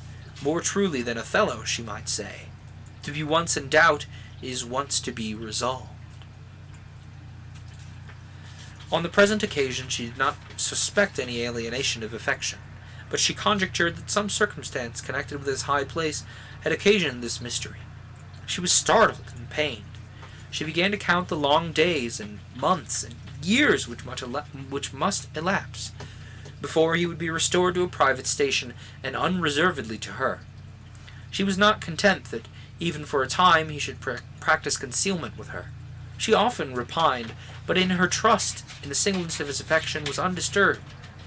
And when they were together, unchecked by fear, she opened her heart to the fullest delight. Time went on in its way. Raymond, stopping midway in his wild career, paused suddenly to think of consequences. Two results presented themselves in the view he took of the future: that his intercourse with Evadna should continue a secret to, or that it should finally be discovered by Perdita. The destitute condition and highly wrought feelings of his friend prevented him from averting the possibility of exiling himself from her. In the first event, he had bidden an eternal farewell to open-hearted converse and entire sympathy with the companion of his life. The veil must be thicker than that invented by Turkish jealousy, the wall higher than the unscalable tower of Athek, which she should conceal from her workings of his heart, and hide from her view the secret of his actions. This idea was intolerably painful to him. Frankness and social feelings were the essence of Raymond's nature. Without them, his qualities became commonplace. Without these to spread glory over his intercourse with Perdita, his vaunted exchange of a throne for her love was as weak and empty as the rainbow hues which vanish when the sun is down. But there was no remedy. Genius, devotion, courage, the adornments of his mind, and all the energy of his soul, all exerted to their uttermost stretch, could not roll back one hair's breadth the wheel of time's chariot. That which had been written was with the adamantine pen of reality, on the everlasting volume of the past. Nor could agony and tear suffice to wash out one iota from the act fulfilled. But this was the best side of the question. What if circumstance should lead Perdita to suspect, and suspecting to be resolved? The fibers of his frame became relaxed, and cold dew stood on his forehead at this idea. Many men would scoff at his dread, but he read the future, and the peace of Perdita was too dear to him, her speechless agony too certain and too fearful not to unman him. His course was speedily decided upon. If the worst befell, if she learnt the truth, he would neither stand her reproaches or the anguish of her altered looks. He would forsake her, England, his friends, the scenes of his youth, the hopes of coming time, that he would seek another country, and in other scenes begin life again. Having resolved on this, he became calmer. He endeavored to guide with prudence the steeds of destiny through the devious road which he had chosen, and bent all his efforts the better to conceal what he could not alter. The perfect confidence that subsisted between Perdita and him rendered every communication common between them. They opened each other's letters, even as, until now, the inmost fold of the heart which was of each was disclosed to the other. A letter came unawares. Perdita read it. Had it contained confirmation, she must have been annihilated. As it was, trembling, cold, and pale, she sought Raymond. He was alone, examining some petitions lately presented. She entered silently, sat on a sofa opposite to him, and gazed on him with a look of such despair that the wildest shrieks and dire moans would have been tame exhibitions of misery compared to the living incarnation of the thing itself exhibited by her. At first he did not take his eyes from the papers. When he raised them, he was struck by the wretchedness manifest on her altered cheek. For a moment he forgot his own acts and fears, and asked with consternation, Dearest girl, what is the matter? What has happened?" "Nothing. And yet not so," she continued, hurrying on in her speech. "You have secrets, Raymond, where you've been lately, whom you've seen. Why do you conceal from me? Why am I banished from your confidence? Yet this is not it. I do not intend to trap you with questions. One will suffice. Am I completely a wretch?" With trembling hand, she gave him the paper, and sat white and motionless, looking at him while he read it. He recognized the handwriting of Evadna, and the color mounted in his cheeks. With lightning speed he conceived the contents of the letter. All was now cast on one die. Falsehood and artifice were trifles in comparison with the impending ruin. He would either entirely dispel Perdita's suspicions, or quit her forever. "My dear girl, I have been to blame, but you must pardon me. I was in the wrong to commence a system of concealment, but I did it for the sake of sparing you pain, and each day it has rendered it more difficult for me to alter my plan. Besides, I was instigated by delicacy towards the unhappy writer of these few lines." "Well, go on." "That's all. This paper tells all. I am placed in the most difficult circumstances. I have done my best, though perhaps I have done wrong. My love for you is inviolate." Perdita shook her head doubtfully. It cannot be. I know that it is not. You would deceive me, but I will not be deceived. I've lost you, myself, my life. Do you not believe me? To believe you, I'd give up all and expire with joy, so that in death you were true, but that cannot be. Perdita, you do not see the precipice on which you stand. You may believe that I did not enter on my present line of conduct without reluctance and pain. I knew that it was possible that your suspicions might be excited, but I trusted that my simple word would cause them to disappear. I built my hope on your confidence. Do you think that I will be questioned, my replies disdainfully set aside? Do you think that I will be suspected, perhaps watched, cross-questioned, and disbelieved? I am not yet fallen so low. My honor is not yet so tarnished. You loved me. I adored you, but all human sentiments come to an end. Let our affection expire, but let it not be exchanged for distrust and recrimination. Heretofore we've been friends, lovers. Let us not become enemies, mutual spies. I cannot live the object of suspicion. You cannot believe me. Let us part. Exactly so. I knew that it would come to this. Are we not already parted? Does not a stream, boundless as ocean, deep as vacuum, yawn between us? Raymond rose. His voice was broken, his features convulsed. His manner calm as the earthquake-cradling atmosphere, he replied, I am rejoiced that you take my decisions so philosophically. Doubtless you'll play the part of the injured wife to admiration. Sometimes you may be stung with the feeling that you've wronged me, but the condolence of your relatives, the pity of the world, the complacency with which the consciousness of your own immaculate innocence will bestow will be excellent balm. Me you will see never more.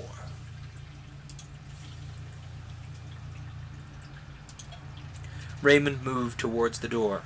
He forgot that each word he spoke was false. He personated his assumption of innocence even to self-deception.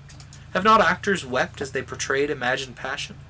A more intense feeling of the reality of fiction possessed Raymond. He spoke with pride. He felt injured. Perdita looked up. She saw his angry glance. His hand was on the lock of the door. She started up. She threw herself on his neck. She gasped and sobbed. He took her hand and, leading her to the sofa, sat down near her. Her head fell on his shoulder. She trembled. Alternate charges of fire and ice ran through her limbs. Observing her emotion, he spoke with softened accents. The blow is given. I will not part from you in anger. I owe you too much. I owe you 6 years of unalloyed happiness, but they're past. I will not live the mark of suspicion, the object of jealousy.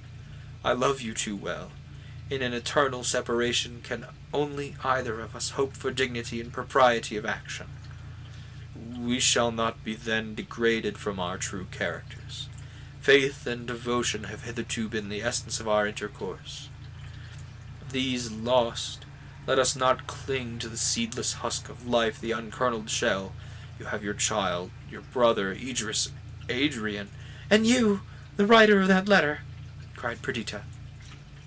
Uncontrollable indignation flashed from the eyes of Raymond. He knew that this accusation was false. Entertain this belief, hug it to your heart, make it a pillow to your head, an opiate for your eyes. I'm content, but by the God that made me, hell is not more false than the word you've spoken. Perdita was struck by the impassioned seriousness of his assertions. She replied with earnestness, I do not refuse to believe you, Raymond. On the contrary, I promise to put implicit faith in your simple word. Only assure me that your love and faith towards me have never been violated, and suspicion, doubt, and jealousy will at once be dispersed. We shall continue as we've always done. One heart, one hope, one life.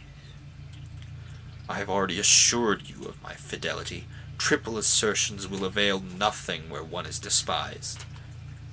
I will say no more, for I can add nothing to what I've already said, to what you before contemptuously set aside. This contention is unworthy of both of us, and I confess that I am weary of replying to charges at once unfounded and unkind. Perdita tried to read his countenance, which he angrily averted. There was so much of truth and nature in his resentment that her doubts were dispelled. Her countenance, which for years had not expressed a feeling unallied to affection, became again radiant and satisfied. She found it, however, no easy task to soften and reconcile Raymond. At first he refused to stay to hear her, but she would not be put off. Secure of his unaltered love, she was willing to undertake any labor, use any entreaty to dispel his anger. She obtained a hearing. He sat in haughty silence, but he listened. She first assured him of her boundless confidence. Of this he must be conscious, since but for that she would not seek to detain him. She enumerated their years of happiness. She brought before him past scenes of intimacy and happiness. She pictured their future life. She mentioned their child. Tears unbidden now filled her eyes. She tried to disperse them, but they refused to be checked. Her utterance was choked. She had not wept before. Raymond could not resist these signs of distress. He felt perhaps somewhat ashamed of the part he acted of the injured man, he who was in truth the injurer. And then he devoutly loved Perdita. The bend of her head, her glossy ringlets, the turn of her form were to him subjects of deep tenderness and admiration. As she spoke, her melodious tones entered his soul. He soon softened towards her, comforting and caressing her, and endeavoring to cheat himself into the belief that he'd never wronged her. Raymond staggered forth from this scene as a man might do who had just been put to the torture, and looked forward to when it again would be inflicted. He had sinned against his own honor by affirming, swearing to a direct falsehood. True, this he had palmed on a woman, and it might therefore be deemed less base by others, not by him, for whom he had deceived. His own trusting, devoted, affectionate Perdita, whose generous belief galled him doubly, when he remembered the parade of innocence with which it had been exacted. The mind of Raymond was not so rough cast, nor had been so rudely handled in the circumstance of life, as to make him proof to these considerations. On the contrary, he was all nerve. His spirit was as a pure fire, which fades and shrinks from every contagion of foul atmosphere. But now the contagion had become incorporated with its essence, and the change was more the painful. Truth and falsehood, love and hate had lost their eternal boundaries. Heaven rushed in to mingle with hell, while his sensitive mind, turned to a field for such battle, was stung to madness. He heartily despised himself. He was angry with Perdita, and the idea of Evadne was attended by all that was hideous and cruel. His passions, always his masters, acquired fresh strength. From the long sleep in which love had cradled them, the clinging weight of destiny bent him down. He was goaded, tortured, fiercely impatient of the worst of miseries, that sense of remorse. This troubled state yielded by degrees to sullen animosity and depression of spirits. His dependents, even his equals, if in his present post he had any, were startled to find anger, derision, and bitterness in one, before distinguished for suavity and benevolence of manner. He transacted public business with distaste, and hastened from it to the solitude which was at once his bane and relief. He mounted a fiery horse, that which had borne him forward to victory in Greece. He fatigued himself with deadening exercise, losing the pangs of a troubled mind in animal sensation. He slowly recovered himself, yet at last, as one might from the effects of poison, he lifted his head from above the vapours of fever and passion into the still atmosphere of calm reflection. He meditated on what was best to be done. He was first struck by the space of time that had elapsed, since madness, rather than by any other reasonable impulse, had regulated his actions. A month had gone by, and during that time he had not seen Evadne. Her power, which was linked to the few enduring emotions of his heart, had greatly decayed. He was no longer her slave, no longer her lover. He would never see her more, and by the completeness of his return deserve the confidence of Perdita. Yet, as thus determined, fancy conjured up the miserable abode of the Greek girl, an abode from which the noble and lofty principle she had refused to exchange for one of greater luxury. He thought of the splendor of her situation and appearance when he first knew her. He thought of her life at Constantinople, attended by every circumstance of oriental magnificence, of her present penury, her daily task of industry, her lorn state, her faded, famine-struck cheek. Compassion swelled his breast. He would see her once again. He would devise some plan for restoring her to society and the enjoyment of her rank. Their separation would then follow. as a matter of course. Again he thought how during this long month he had avoided Perdita, flying from her as from the stings of his own conscience. But he was awake now.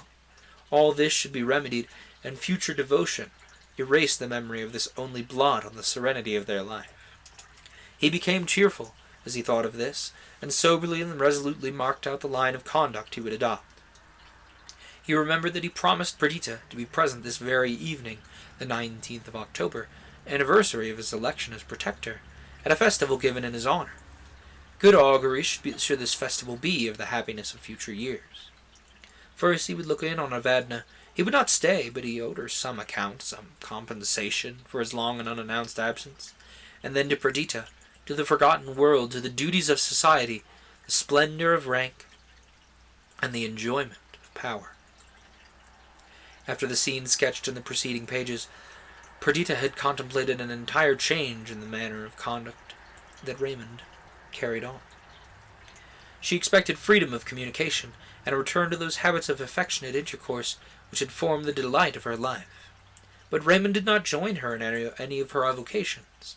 He transacted the business of the day apart from her. He went out, she knew not whither. The pain inflicted by this disappointment was tormenting and keen.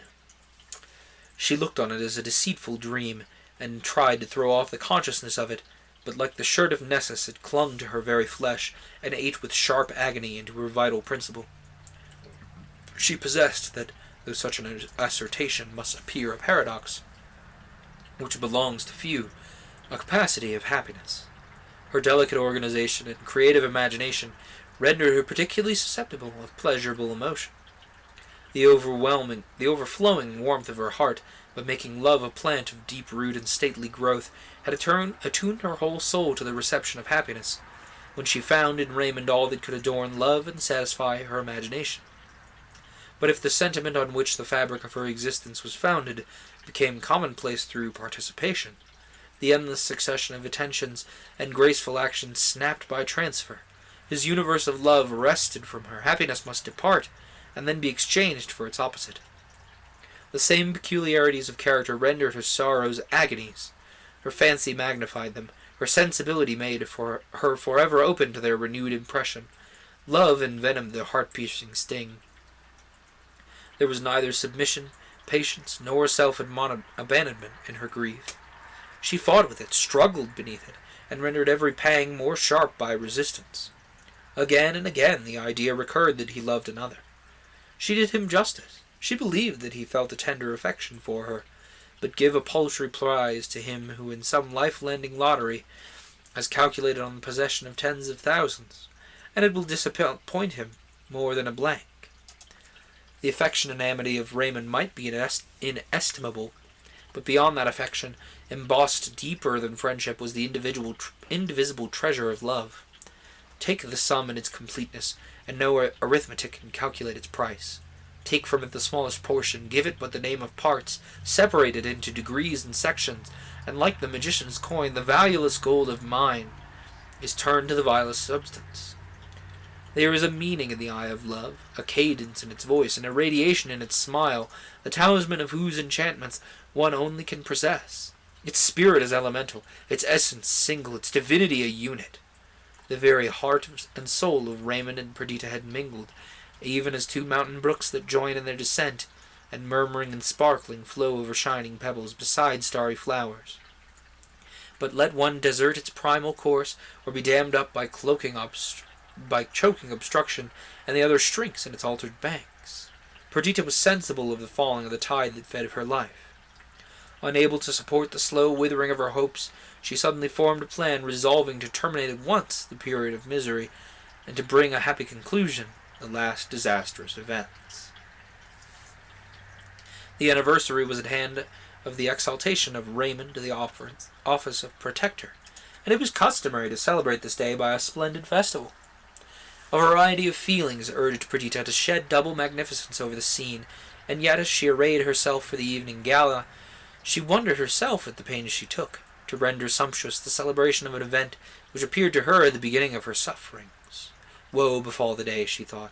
Woe, tears, and mourning betide the hour that gave Raymond another hope than love, another wish than my devotion, and thrice joyful the moment when he shall be restored to me.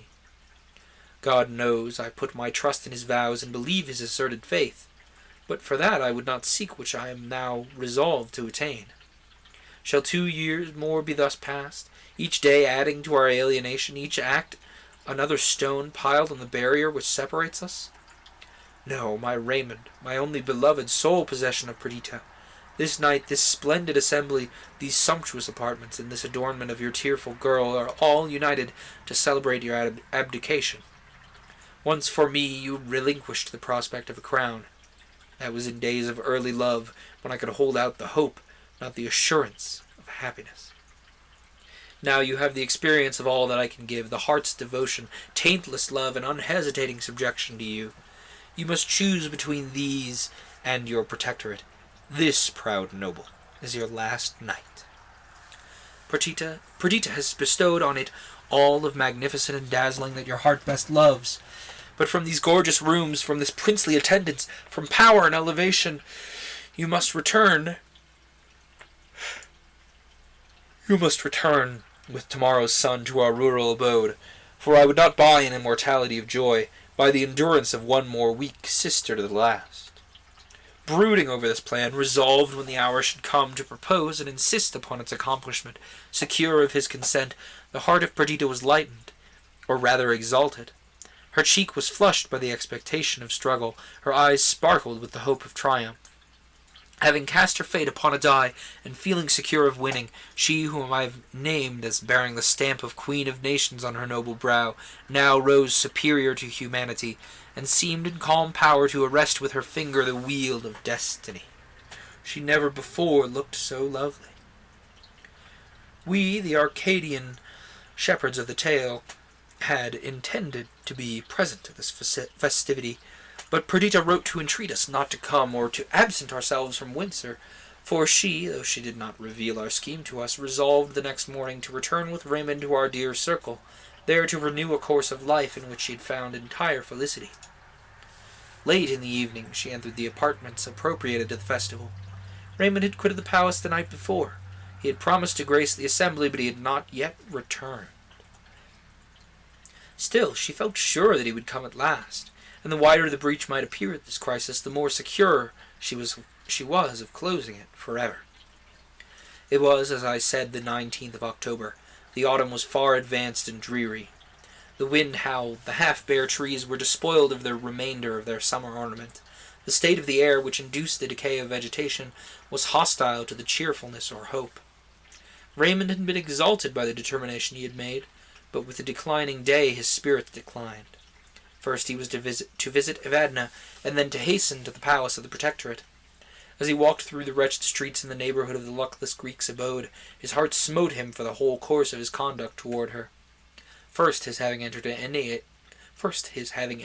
any engagement that should permit her to remain in such a state of degradation, and then after such a short, wild dream, having left her to drear solitude, anxious conjecture, and bitter, still disappointed expectation. What she had done the while, how supported his absence and neglect. Light grew dim in these close streets, and when the well-known door was opened, the staircase was shrouded in perfect night. He groped his way up. He entered the garret. He found Evadna stretched, speechless, almost lifeless, on her wretched bed. He called for the people of the house, but he could learn nothing from them, except they knew nothing. Her story was plain to him, plain and distinct as the remorse and terror that darted his fangs into him. When she found herself forsaken by him, she lost the heart to pursue her usual avocations. Pride forbade every application to him.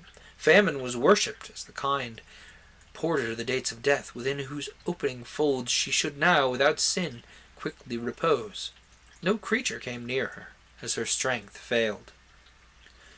If she died, where could there be found on record a murderer whose cruel act might compare with his? What fiend more wanton in his mischief? What damned soul more worthy of perdition? But he was not reserved for this agony of self-reproach. He sent for medical assistance. The hours passed, spun by suspense into ages. The darkness of the long autumnal night yielded to day before her life was secure. He had her then removed to a more commodious dwelling, and hovered about her, again and again to assure himself that she was safe. In the midst of his greatest suspense and fear to the event, he remembered the festival given in his honor by Perdita. In his honor, then, when misery and death were affixing indelible disgrace to his name, honor to him whose crimes deserved a scaffold, this was the worst mockery. Still, Perdita would expect him. He wrote a few incoherent words on a scrap of paper, testifying that he was well, and bade the woman of the house take it to the palace, and deliver it into the hands of the wife of the Lord Protector. The woman, who did not know him, contemptuously asked how he thought she could gain admittance, particularly on a festal night, to the lady's presence. Raymond gave her his ring to ensure the respect of the menials. And thus, while Perdita was entertaining her guests, and anxiously awaiting the arrival of her lord, his ring was brought her, and she was told that a poor woman had a note to deliver to her from its wearer. The vanity of old gossip was raised by her commission, which, after all, she did not understand, since she had no suspicion, even now, that Evadna's visitor was Lord Raymond. Perdita dreaded a fall from his horse, or some similar accident, till the woman's answers awoke other fears. From a feeling of cunning blindly exercised, the officious, if not malignant messenger did not speak of Evadna's illness, but she garrulously gave an account of Raymond's frequent visits, adding to her narration such circumstances as, while they convinced Perdita of its truth, exaggerated the unkindness and perfidy of Raymond. Worst of all, his absence now from the festival, his message wholly unaccounted for, except for the disgraceful hints of the woman, appeared the deadliest insult. Again she looked at the ring. It was a small ruby, almost heart-shaped, which she had herself given him. She looked at the handwriting, which she could not mistake, and repeated to herself the words, "Do not, I charge you, entreat you, permit your guests to wonder at my absence."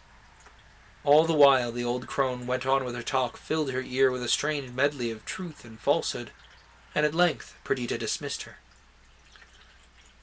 The poor girl returned to the assembly, where her presence had not been missed. She glided into a recess somewhat obscured, and leaning against an ornamental column there placed, tried to recover herself. Her faculties were palsied. She gazed on some flowers that stood near in a carved vase. That morning she had arranged them. They were rare and lovely plants. Even now, all aghast as she was, she observed their brilliant colors and starry shapes. Divine infoliations of the spirit of beauty, you droop not, neither do you mourn. The despair that clasps my heart has not spread contagion over you. Why am I not a partner of your insensibility, a sharer in your calm? She paused. To my task, she continued mentally. My guests must not perceive the reality, either as it regards him or me. I obey. They shall not, though I die the moment they're gone. They shall behold the antipodes of what's real, for I will appear to live while I am dead. It required all her self-command to suppress the gush of tears self-pity caused at this idea. After many struggles she succeeded, and turned to join the company. All her efforts were now directed to the dissembling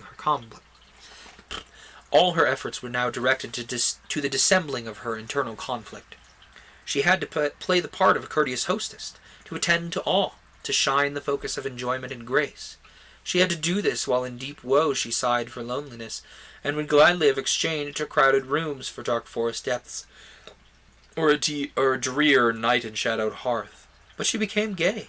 She could not keep in the medium, nor be, as was usual with her, placidly content. Everyone remarked her exhilaration of spirits, as all actions appear graceful in the eye of rank. Her guests surrounded her applaudingly, although there was a sharpness in her laugh and an abruptness in her sallies, which might have betrayed her secret to an attentive observer.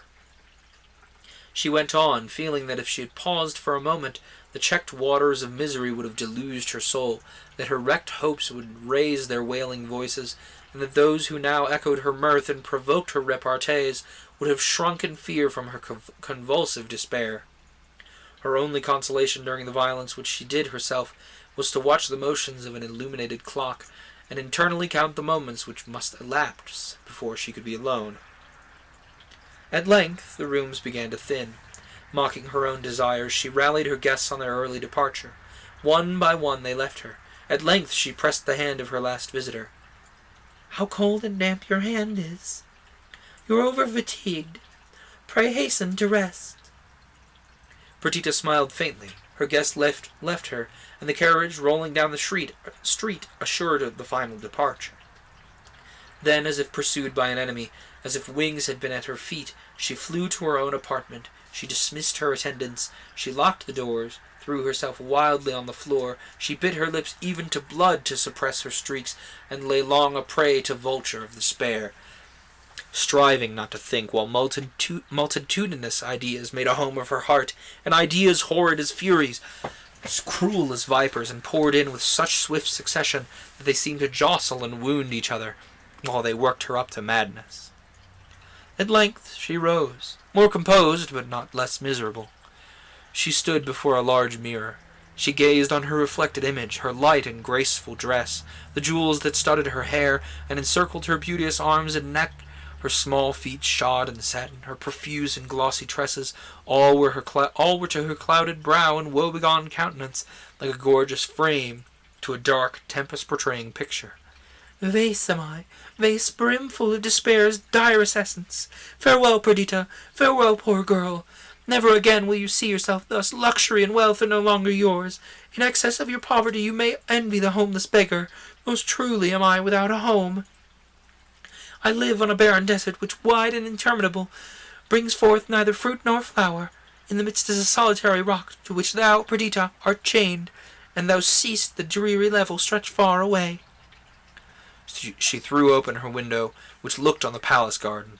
Light and darkness were struggling together, and the orient was streaked by roseate and golden rays.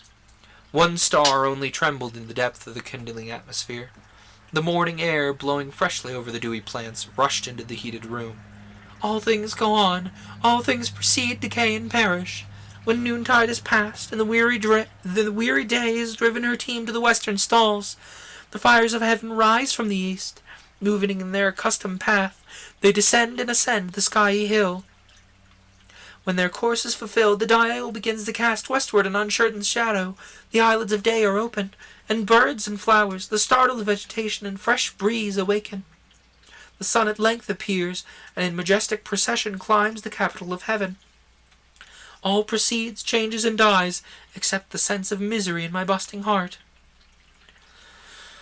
Aye, all proceeds and changes. What wonder, then, that love has journeyed on to its setting, that the lord of my life has changed? We call the supernal lights fixed, and yet they wander about yonder plain, and if I look again where I looked an hour ago, the face of the eternal heavens is altered. The silly moon and inconsistent planets vary nightly their erratic dance.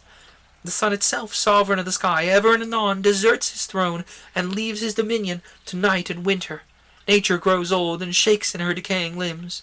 Creation has become bankrupt.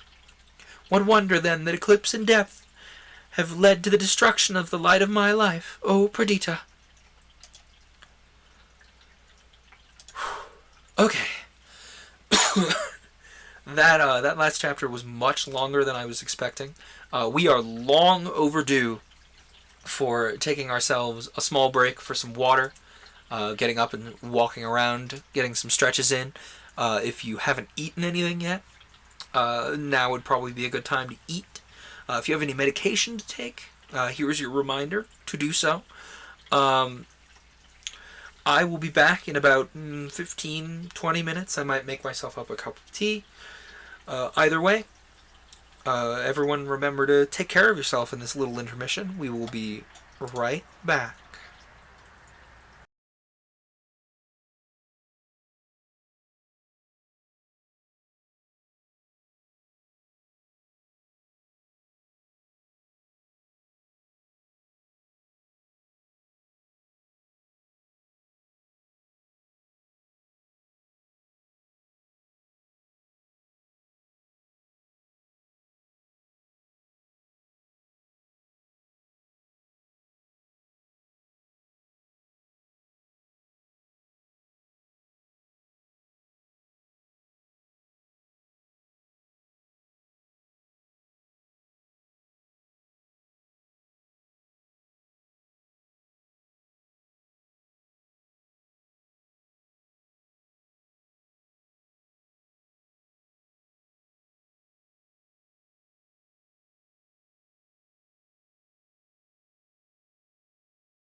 Okay.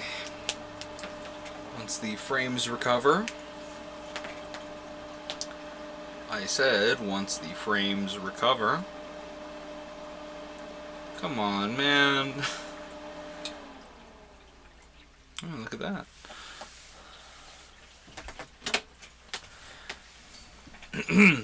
Once the frames recover. Yo, internet? If we could work, please. Cool. Love it. Anyway, let's return to our page here. And we'll dive into chapter 10 once the internet recovers.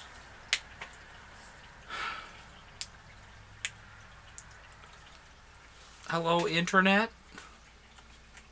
Hello, internet.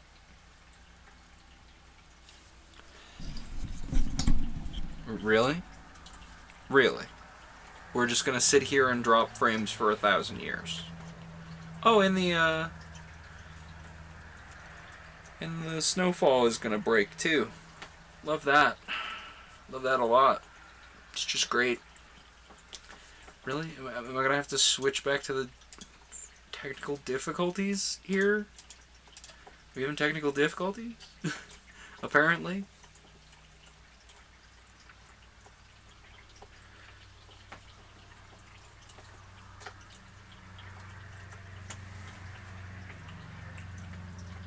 Oh hey. Are we done throwing a fit? No, we're not. We'll wait for the internet to stabilize here.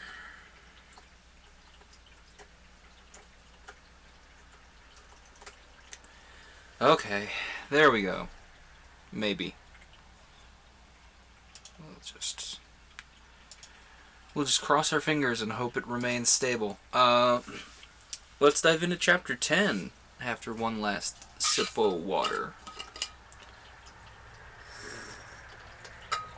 And I will go until I feel I cannot anymore. Let me check one thing that I should have checked during the BRB while the snowfall breaks and fixes itself simultaneously.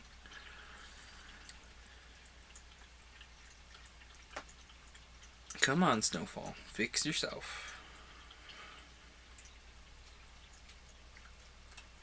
Ooh. Okay. Noted. Okay, so I'm gonna have to be done by 10:30. We'll just have to keep that in mind. That is the latest I can go.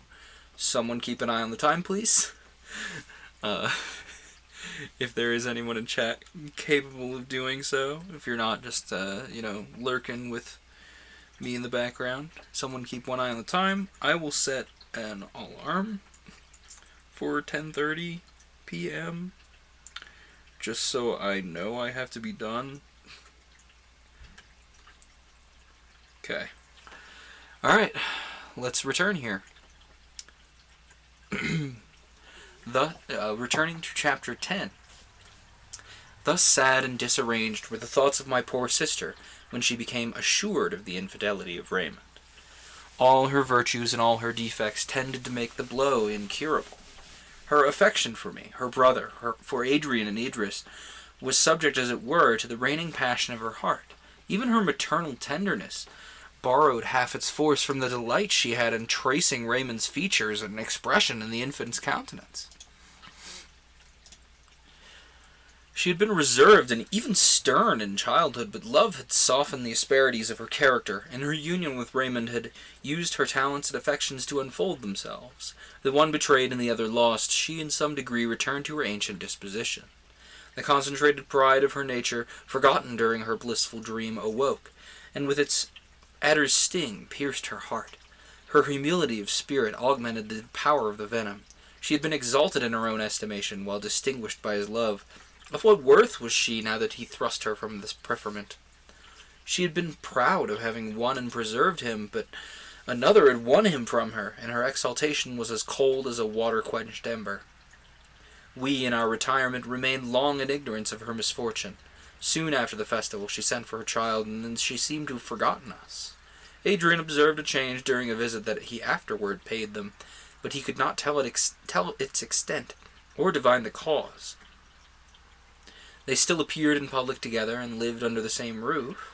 Raymond was as usual courteous, though there was, on occasions, an unbidden haughtiness or painful abruptness in his manners, which startled his gentle friend.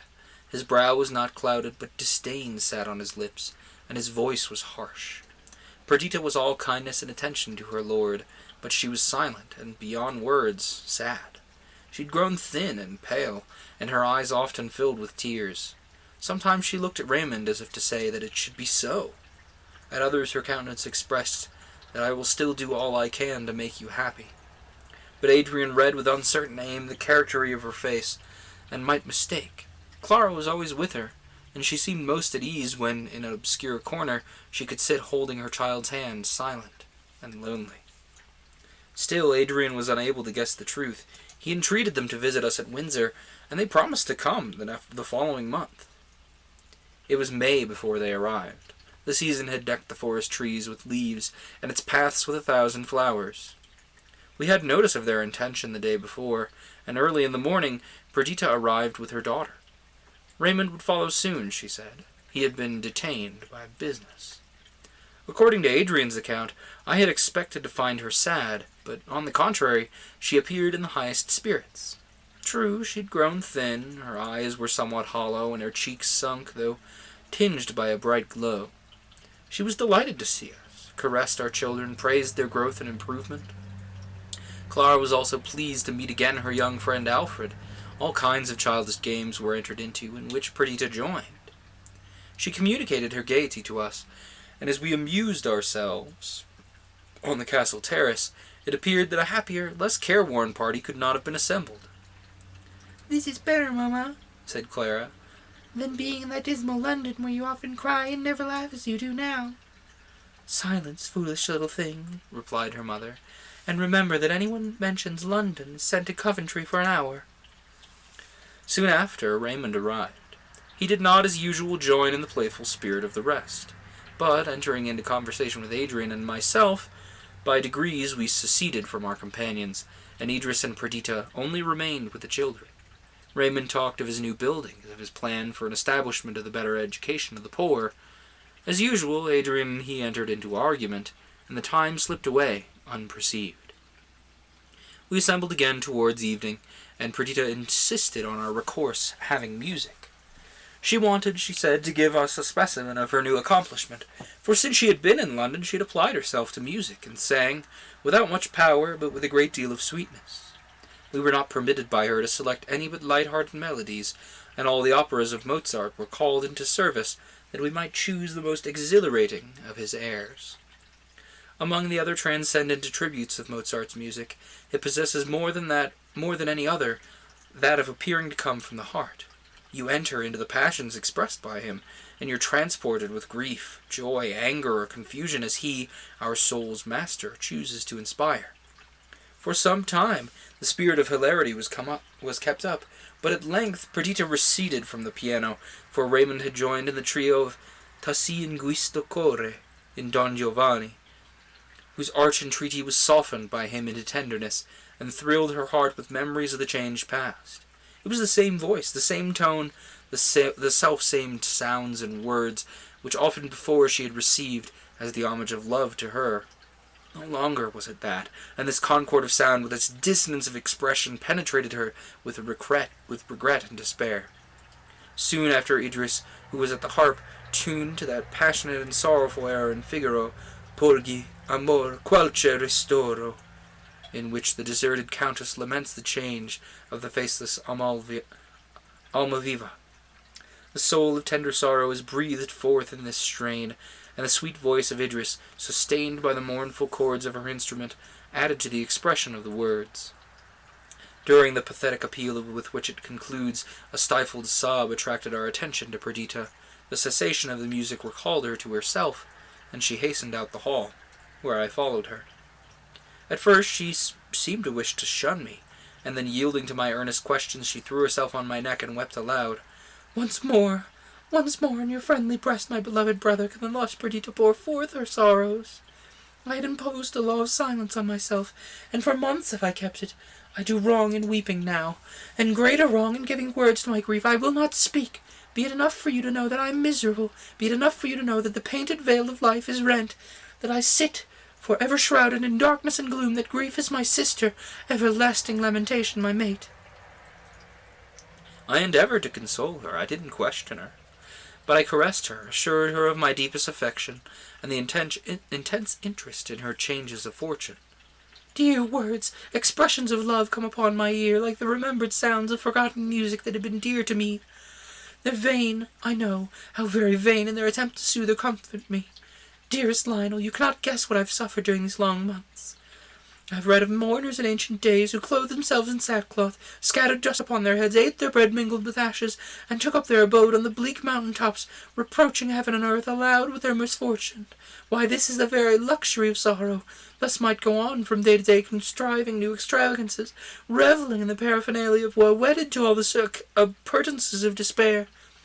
Alas, I must forever conceal the wretchedness that consumes me. I must weave a veil of dazzling falsehood to hide my grief from vulgar eyes, soothe my brow, and paint my lips in deceitful smiles. Even in solitude I dare not think how lost I am, lest I become insane and rave. The tears and agitation of my poor sister had rendered her unfit to return to the circle we had left, so I persuaded her to let me drive her through the park, and during the ride I induced her to confide the tale of her unhappiness to me, fancying that talking of it would lighten the burden, and certain that if there were a remedy, it should be found and secured to her. Several weeks had elapsed since the festival of the anniversary, and she had been unable to calm her mind or subdue her thoughts to any regular train. Sometimes she reproached herself for taking too bitterly to heart that which many would esteem imaginary evil. But this was no subject for reason, and ignorant as she was of the motives and true conduct of Raymond, things assumed for her an even worse appearance than the reality warranted. He was seldom at the palace, never, but when he was, he assured that his public duties would prevent his remaining alone with Perdita. They seldom addressed each other, shunning explanation, fearing any communication the other might make. Suddenly, however, the manners of Raymond changed. He appeared to desire to find opportunities of bringing about a return to kindness and intimacy with my sister. The tide of love towards her appeared to flow again. He could never forget how once he had been devoted to her, making her the shrine and storehouse wherein to place every doubt and every sentiment. Shame seemed to hold him back, and yet he evidently wished to establish a renewal of confidence and affection. From the moment Perdita had sufficiently recovered herself to form any plan of action, she laid one down, which she now prepared to follow. She received these tokens of returning love with gentleness. She didn't shun his company, but she endeavored to place a barrier in the way of familiar intercourse or painful discussion, which mingled pride and shame prevented Raymond from surmounting. He began at last to show signs of angry impatience, and Perdita became aware that the system she had adopted could not continue. She must explain herself to him. She couldn't summon the courage to speak. She wrote thus: Read this letter with patience, I entreat you. It will contain no reproaches. Reproach is indeed an idle word. For what should I reproach you? Allow me in some degree to explain my feeling. Without that, we shall both grope in the dark, mistaking one another, erring from the path which may conduct one of us at least to a more eligible mode of life than that led by either during the last few weeks. I loved you. I love you. Neither anger nor pride dictates these lines, but a feeling beyond, deeper, and more unalterable than either. My affections are wounded. It is impossible to heal them. Cease then the vain endeavour, if indeed that way your endeavours trend. Forgiveness, return. Idle words are these. I forgive the pain I endure, but the trodden path cannot be retraced. Common affection might have been satisfied with common usages. I believed that you read my heart and knew its devotion, in its unalienable fidelity towards you. I never loved any but you. You came the embodied image of my fondest dreams. The praise of men, power, and high aspirations attended your career. Love for you invested the world for me in its enchanted light. It was no longer the earth I trod, the earth, common mother, yielding only trite and stale repetition of objects and circumstances old and worn out. I lived in a temple glorified by intensest sense of devotion and rapture. I walked a consecrated being, contemplating only your power, your excellence. For, oh, you stood beside me like my youth, transformed for me the real to a dream, clothing the palpable and familiar with the golden exhalations of the dawn. The bloom has vanished from my life. There is no morning to all this investing night, no rising to the sunset of love. In those days the rest of the world was nothing to me. All other men I never considered nor felt what they were, nor did I look on you as one of them. Separated from them, exalted in my heart, sole possessor of my affections, single object of my hopes, the best aspect of myself. Oh, Raymond, were we not happy? Did the sun shine on any who could enjoy its light with purer and more intense bliss? It is not a common infidelity at which I repine. It is the disunion of a whole which may not have parts. It is the carelessness with which you've shaken off the mantle of election with which to me you were invested, and have become one among the many. Dream not to alter this. Is not love a divinity because it's immortal? Did I not appear sanctified, even to myself, because this love had for its temple my heart? I have gazed on you as you slept, melted even to tears, as the idea filled my mind that all I possessed lay cradled in those idolized but immortal lineaments before me. Yet even then I have checked thick-coming fears with one thought. I would not fear death, for the emotions that linked us must be immortal. And now I do not fear death. I should be well pleased to close my eyes, evermore to open them again. And yet I fear, even as I fear all things, for in any state of being linked by the chain of memory with this, happiness could not return. Even in paradise I must feel that your love was less enduring than the mortal beatings of my fragile heart, every pulse of which knells audibly that funeral note of a love deep buried without resurrection. No, no, me miserable, for love extinct there is no resurrection. And yet I love you. Yet and forever would I contribute all I possess to your welfare. On account of a tattling world, for the sake of our child, I would remain by you, Raymond, share your fortunes, partake your counsel. Shall it be thus? We are no longer lovers, nor can I call myself a friend to any, since, lost as I am, I have no thought to spare for my own wretched, engrossing self. But it will please me to see you each day, to listen to the public voice praising you, to keep up your paternal love for our girl, to hear your voice, to know that I am near you, though you are no longer mine. If you wish to break the chains that bind us, say the word, and it shall be done. I will take all the blame on myself, of harshness or unkindness in the world's eye. And yet, as I have said, I should be best pleased, at least for the present, to live under the same roof as you. When the fever of my young life is spent, when the placid age shall tame the vulture that devours me, friendship may come, love and hope being dead. May this be true? Can my soul, inextricably linked to this perishable frame, become lethargic and cold, even as the sensitive mechanism shall lose its youthful elasticity? Then with lackluster eyes, grey hairs, and wrinkled brow, though now the words sound hollow and meaningless, then, tottering on the grave's extreme edge, I may be your affectionate and true friend, Perdita. Raymond's answer was brief. What indeed could he reply to her complaints, to her griefs, which she jealously paled round, keeping out all thought of remedy? Notwithstanding your bitter letter, for bitter I must call it, you are the chief person in my estimation, and it is your happiness which I would principally consult. Do that which seems best to you, and if you can receive gratification from one mode of life in preference to another, do not let me be any obstacle. I foresee that the plan which you mark out in your letter will not endure long, but you are mistress of yourself, and it is my sincere wish to contribute as far as you will permit me to your happiness.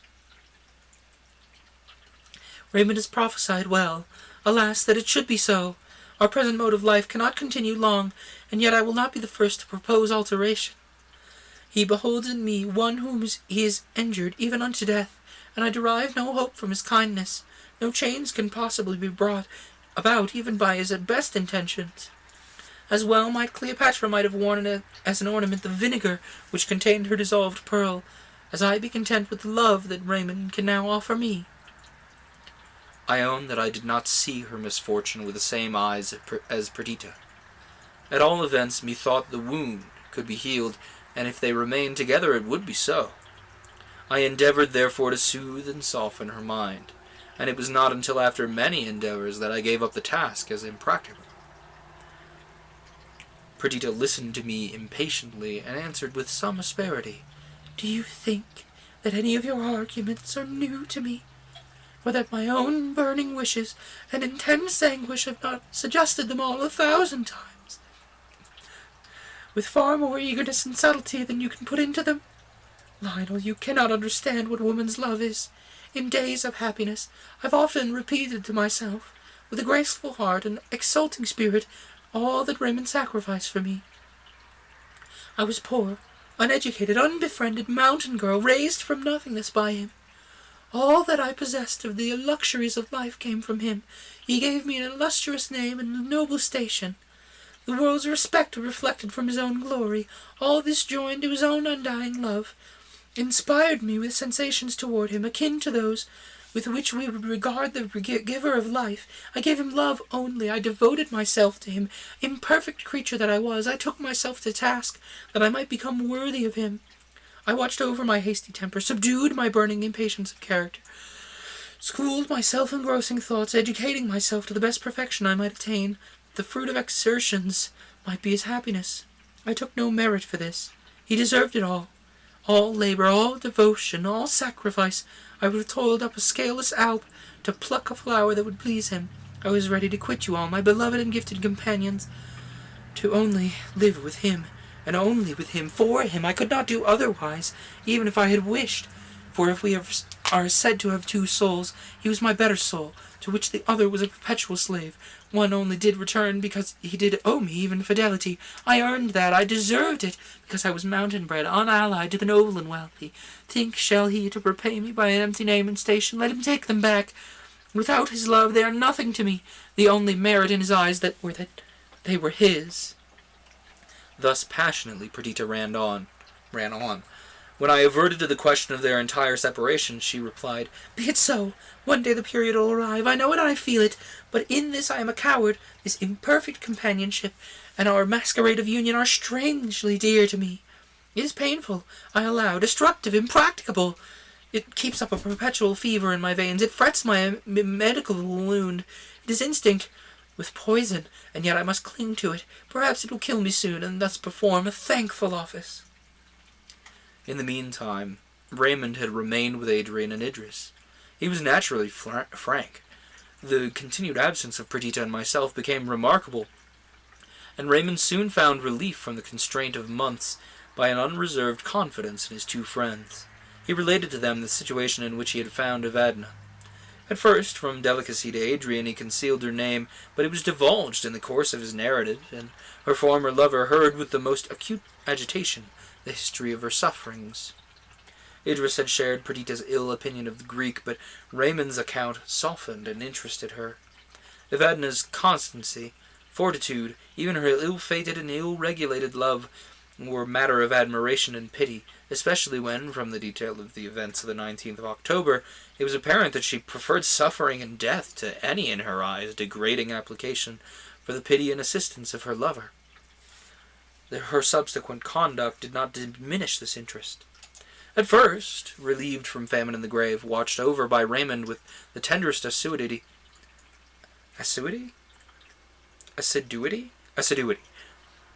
Watched over by Raymond with the tenderest assiduity. Assiduity. I'm saying it right. I'm just getting in my own brain about it. With that feeling of repose peculiar to convalescence, Evadna gave herself up to rapturous gratitude and love. But reflection returned with health. She questioned him with regard to the motives which had occasioned his critical absence. She framed her enquiries with Greek subtlety. She formed her conclusions with a decision and firmness peculiar to her disposition. She could not divine that the breach which she had already occasioned between Raymond and Perdita was already irreparable, but she knew that under the present system it would be widened each day, and that its result must be to destroy her lover's happiness and to implant the fangs of remorse in his heart. From the moment she perceived the right line of conduct, she resolved to adopt it, and to part from Raymond forever. Conflicting passions, long-cherished love, and self-inflicted disappointment made her regard death alone as sufficient refuge for her woe.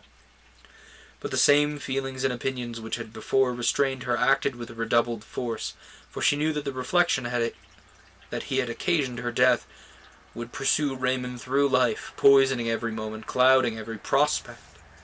Besides, though the violence of her anguish made life hateful, it had not yet produced that monotonous, lethargic sense of changeless misery which for the most part produces suicide.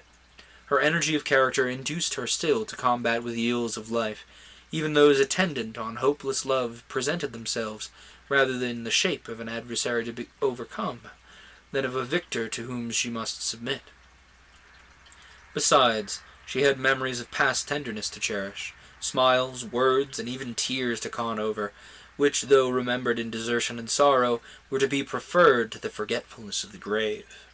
It was impossible to guess the whole of her plan. Her letter to Raymond gave no clue for her discovery. It assured him that she was in no danger of wanting the means of life. She promised in it to preserve herself, and some future day perhaps to present herself to him in a station not unworthy of her. She then bade him, with the eloquence of despair and of unalterable love, a last farewell. All these circumstances were now related to Adrian and Idris. Raymond then lamented the cureless evil of his situation with Perdita. He declared it, notwithstanding her harshness, he even called it coldness, that he loved her. He had been ready once with the humility of a penitent, and the duty of a vassal to surrender himself to her, giving up his very soul to her tutelage, to become her pupil, her slave, her bondsman. She had rejected these advances, and the time for such exuberant submission, which must be founded on love and nourished by it, was now past. Still, all his wishes and endeavors were directed toward her peace, and his chief discomfort arose from the perception that he exerted himself in vain. If she were to continue inflexible in the line of conduct she now pursued, they must part. The combinations and occurrences of this senseless mode of intercourse were maddening to him. Yet he would not propose the separation. He was haunted by the fear of causing the death of one or the other of the beings implicated in these events, and he could not persuade himself to undertake the direct course of events, lest, ignorant of the land he traversed, he should lead those attached into the car into irredeemable ruin. After a discussion of this subject which lasted for several hours, he took leave of his friends and returned to town, unwilling to meet Perdita before us, conscious, as we all must be, of the thoughts uppermost in the minds of both. Perdita prepared to follow him with her child. Idris endeavored to persuade her to remain. My poor sister looked at the counselor with affright. She knew that Raymond had conversed with her. Had he instigated this request? Was this to be the prelude to their eternal separation? I've said that the defects of her character awoke and acquired vigor from her unnatural position. She regarded with suspicion the invitation of Idris. She embraced me as if she were about to be deprived of my affection as well. Calling her more than her brother, her only friend, her last hope, she pathetically conjured me not to cease to love her, and with increased anxiety she departed for London, the scene and cause of all her misery. The scenes that followed convinced her that she had not yet fathomed the obscure gulf into which she had plunged. Her unhappiness assumed every day a new shape. Every day some unexpected event seemed to close, while in fact it led onward, the train of calamities which now befell her. The selected passion of a soul of the Raymond was ambition, readiness of talent, a capacity of entering into and leading the dispositions of men, earnest desire of distinction, were the awakeners and nurses of his ambition. But the other ingredients mingled with these, and prevented him from becoming the calculating, determined character which alone forms a successful hero. He was obstinate, but not firm, benevolent in his first movements, harsh and reckless when provoked. Above all, he was remorseless and unyielding in the pursuit of any object of desire, however lawless.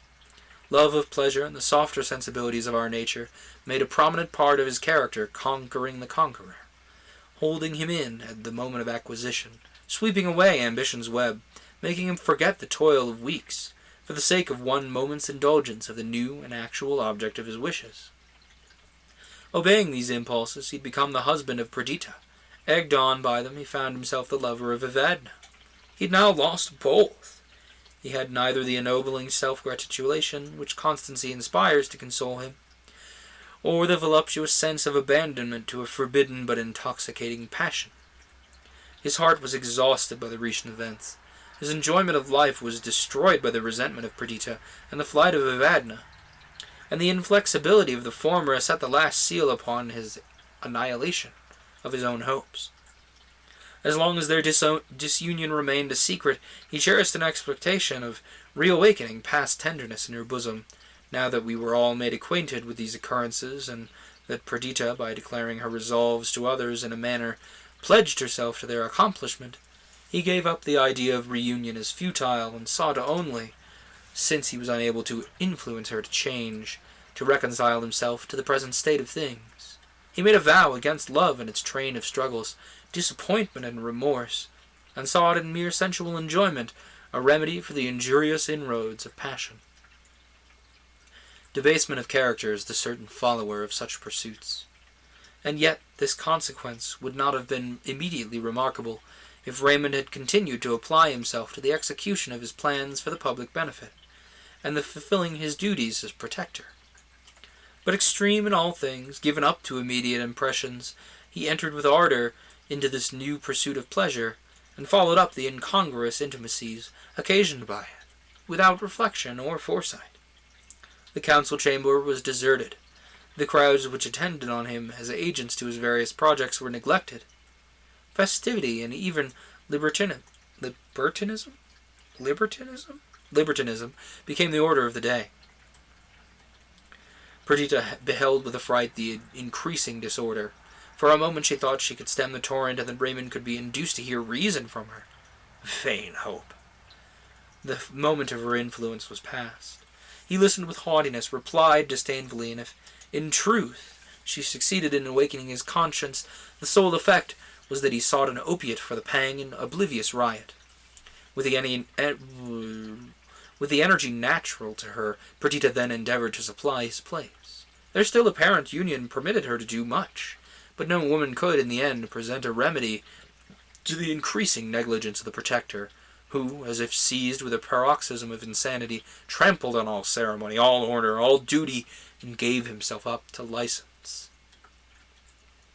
Reports of these strange proceedings reached us, and we were undecided what method to adopt to restore our friend to himself and his country, when Perdita suddenly appeared among us. She detailed the progress of the mournful change, and entreated Adrian and myself to go up to London and endeavour to remedy the increasing evil. Tell Lord Raymond that my presence shall no longer annoy him, that he need not plunge into this destructive dissipation for the sake of disgusting me and causing me to fly. That purpose is now accomplished. He'll never see me more. But let me, it is my last entreaty, let me, in the praises of his countrymen and the prosperity of England, find the choice of my youth justified. Oh, I really hope Perdita doesn't talk much more. I can't do that voice for much longer.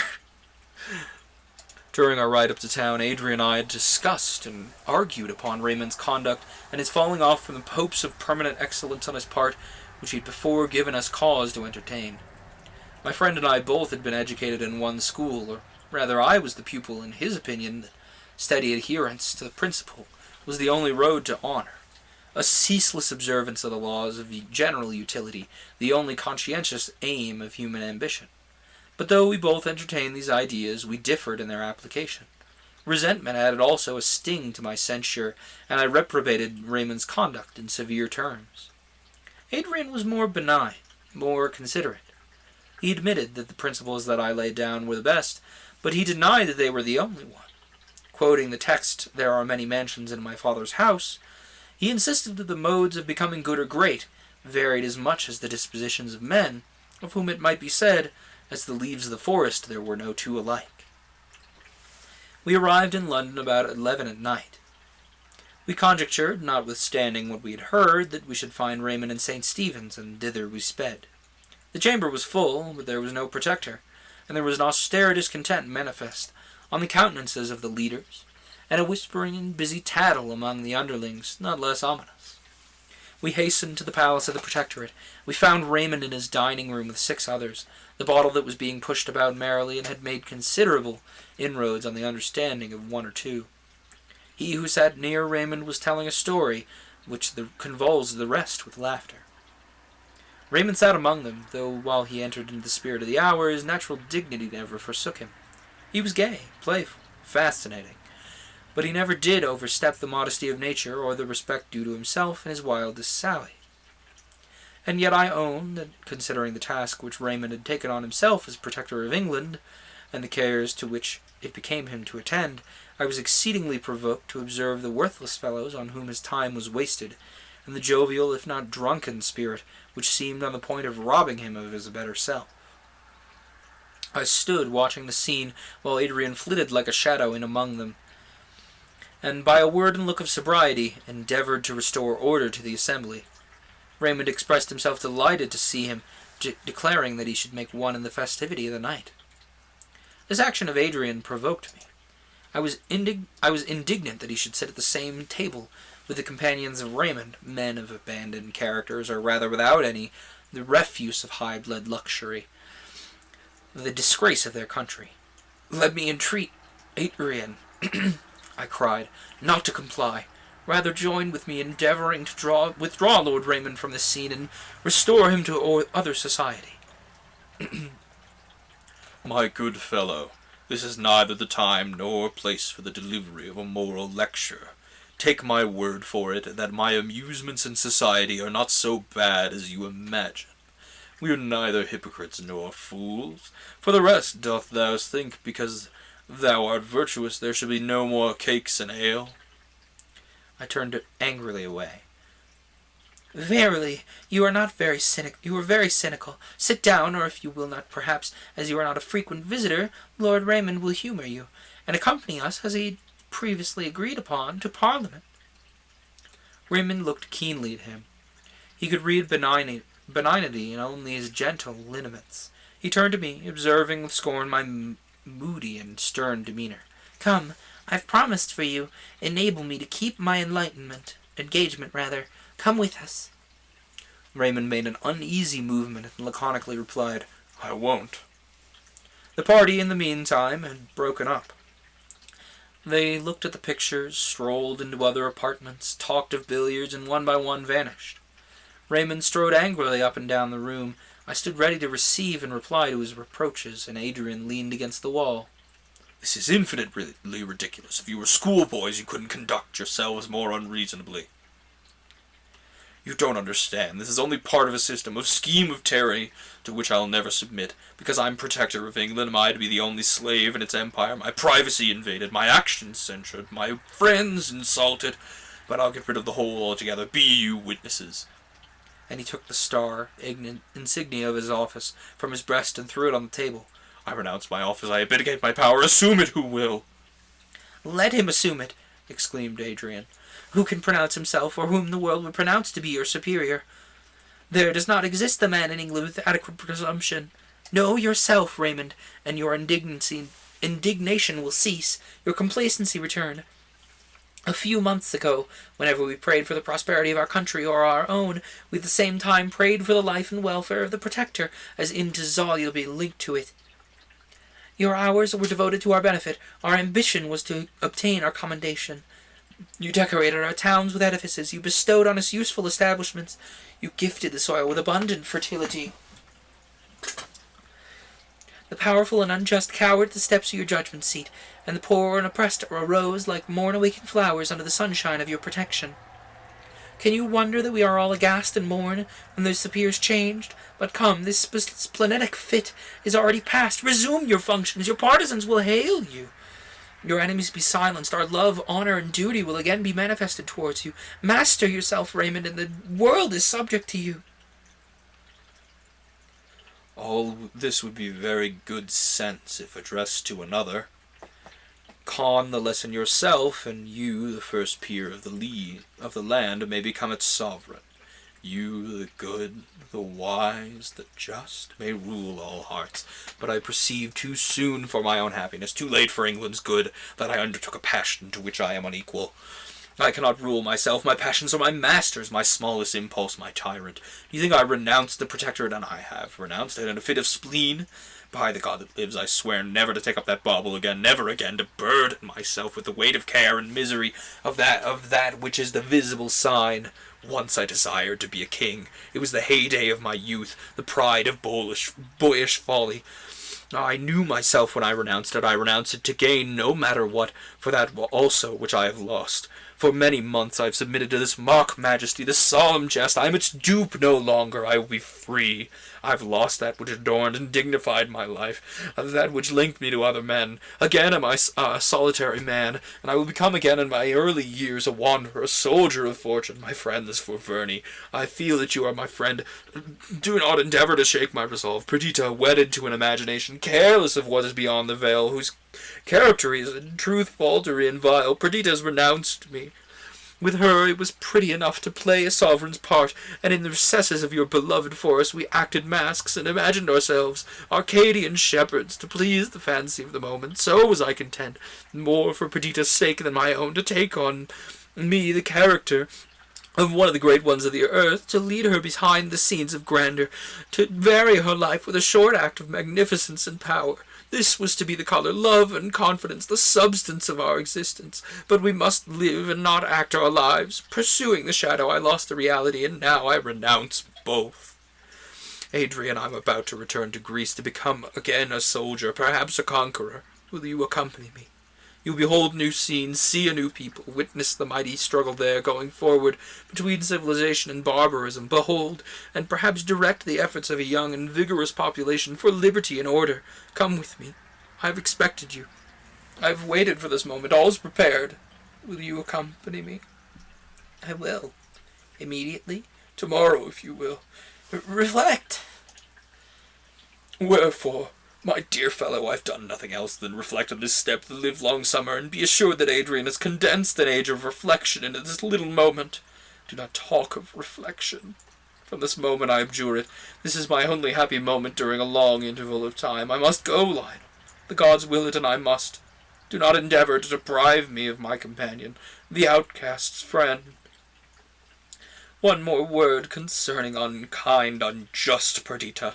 For a time I thought that by watching a complying moment, fostering the still warm ashes, I might relume in her the flame of love. It is more cold within her than a fire left by travellers in winter time, the spent embers crowned by a pyramid of snow. Then, endeavouring to do violence to my own disposition, I made it all worse than before. Still, I think that time and even absence may restore her to me. Remember, I love her still, though my dearest hope is that she'll again be mine. I know, though she does not, how false the veil which she spread over the reality. Do not endeavour to rend this deceptive covering, but by degrees withdraw it. Present her with a mirror in which she may know herself. And when she's an adept in that necessary but difficult science, she will wonder at her present mistake, and hasten to restore to me what is by right mine, her forgiveness, her kind thoughts, her love.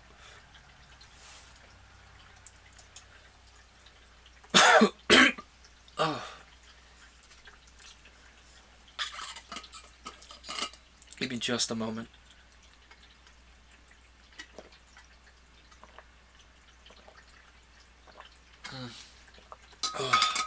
Okay. I am going to get as far into Chapter 11, which we're about to start, as I possibly can in the last 40 minutes of this stream.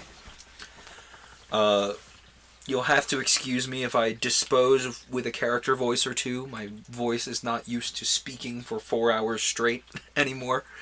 I do aspire to be in such good vocal shape once more. But I am not the same person that started Paper Cuts. Many things have changed in my life. Anyway, let's see what little entertainment we can squeeze out of the time we have remaining, shall we? After these events, it was long before we were able to attain any degree of composure. A moral tempest had wrecked our richly freighted vessel, and we, remnants of the diminished crew, were aghast at the losses and changes which we had undergone. Idris passionately loved her brother, and could ill brook an absence whose duration was uncertain. His society was dear and necessary to me. I had followed up my chosen literary occupations with delight under his tutorship and assistance. His mild philosophy, unerring reason, and enthusiastic friendship were the best ingredient, the exalted spirit of our circle. Even the children bitterly regretted the loss of their kind playfellow. Deeper grief oppressed Perdita. In spite of resentment, by day and night she figured to herself the toils and dangers of the wanderers. Raymond, absent, struggling with difficulties, lost to the power and rank of the Protectorate, exposed to the perils of war, became an object of anxious interest. Not that she felt any inclination to recall him. If recall must simply imply a return to their former union. Such return she felt to be impossible, and while she believed it to be thus, and anguish regretted it so it should be, she continued angry and impatient with him who occasioned her misery. These perplexities and regrets caused her to bathe her pillow with nightly tears, and to reduce her in person and in mind to the shadow of what she'd been. She sought solitude, and avoided us when in gaiety and an unrestrained affection we met in a family circle. Lonely musings, interminable wanderings, and solemn music were her only pastimes. She neglected even her child, shutting her heart against all tenderness. She grew reserved toward me, her first and last friend. I could not see her thus lost, without exerting myself to remedy the evil. Remediless I knew, but if I could not in the end bring her to reconcile herself to Raymond. Before he went, I used every argument, every persuasion to induce her to stop his journey. She answered the one with a gush of tears, telling me that to be persuaded, life and the goods of a life were cheap exchange. It was not will that she wanted, but the capacity. Again and again she declared, it were as easy to enchain the sea, to put reins on the wind's viewless courses, as for her to take truth for falsehood, deceit for honesty, heartless communion for sincere, confiding love. She answered my reasonings more briefly, declaring with disdain that the reason was hers, and until I could persuade her that the past could be unacted, that maturity could go back to the cradle, and that all that was could become as though it had never been. That all that was could become as though it had never been. It was useless to assure her that no real change had taken place in her fate. And thus with stern pride she suffered him to go, though her very heartstrings cracked at the fulfilling of the act, which rent her from all that made life valuable. To change the scene for her, and even for ourselves, all unhinged by the cloud that had come over us, I persuaded my two remaining companions that it were better that we should absent ourselves from a time for Windsor. We visited the north of England, my native Ullswater, and lingered in scenes dear from 1,000 associations. We lengthened our tour into Scotland that we might see Loch Katrine and Loch Lomond. Thence we crossed to Ireland and passed several weeks in the neighbourhood of Killarney. Killarney? I am embarrassed that I don't know how to say that place name. The change of scene operated to a great degree as I expected. After a year's absence, Perdita returned in gentler and more docile mood to Windsor. The first sight of this place for a time unhinged her. Here every spot was distinct with associations now grown bitter. The forest glades, the ferny dells and lawny uplands, the cultivated and cheerful country spread, all around the silver pathway of the ancient Thames. All earth, air, and wave took up one choral voice, inspired by memory, instinct with plaintive regret. But my essay towards bringing her to a saner view of her own situation did not end here. Perdita was still to a great degree uneducated. When she first left her peasant life and resided with the elegant and cultivated Evadne, the only accomplishment she brought to any perfection was that of painting, for which she had a taste almost amounting to genius. This had occupied her in her lonely cottage when she quitted her Greek friend's protection. Her palette and easel were now thrown aside. Did she try to paint, thronging recollections made her hand tremble, her eyes fill with tears. With this occupation she gave up almost every other, and her mind prayed itself almost to madness. For my own part, since Adrian had first withdrawn me from my sylvatic wilderness to his own paradise of order and beauty, I had been wedded to literature. I felt convinced that, however it might have been in former times, in this present stage of the world no man's faculties could be developed, no man's moral principle be large and liberal, without an extensive acquaintance with books. To me they stood in the place of an active career, of an ambition, and those palpable excitements necessary to the multitude. The collation of philosophical opinions, the study of historical facts, the acquirement of languages were at once my recreation and the serious aim of my life. I turned author myself. My productions, however, were sufficiently unpretending. They were confined to the biography of favorite historical characters, especially those whom I believed to have been traduced, or about whom clung obscurity and doubt. As my authorship increased, I acquired new sympathies and pleasures. I found another and a valuable link to enchain me to my fellow creatures. My point of sight was extended, and the inclinations and capacities of all human beings became deeply interesting to me. Kings have been called the fathers of their people. Suddenly I became, as it were, the father of all mankind. Posterity became my heirs. My thoughts were gems to enrich the treasure house of man's intellectual possessions. Each sentiment was a precious gift I bestowed on them. Let not these aspirations be attributed to vanity, however. They were not expressed in words, nor even reduced to form in my own mind, but they filled my soul, exalting my thoughts, raising a glow of enthusiasm, and led me out the obscure path in which I before walked, into the bright noon-enlightened highway of mankind, making me, citizen of the world, a candidate for immortal honors, an eager aspirant to the praise and sympathy of my fellow men. No one certainly ever enjoyed the pleasures of composition more intensely than I. If I left the woods, the solemn music of the waving branches, and the majestic temple of nature, I sought the vast halls of the castle, and looked over wide, fertile England, spread beneath our regal mount, and listened to the while of the inspiring strains of music. At such times, solemn harmonies or spirit-stirring airs gave wings to my lagging thoughts, permitting them, methought, to penetrate the last veil of nature and her God, and to display the highest beauty in visible expression to the understandings of men. As the music went on, my ideas seemed to quit their mortal dwelling-house. They shook their pinions and began a flight, sailing on the placid current of thought. Hang on just a moment. Placid current of thought is where we left off. Library, bud. What are you doing? Hey. Oh, you found a twist tie. I swear you manifest them. It's like a mutant mutation. It's like a mutant power.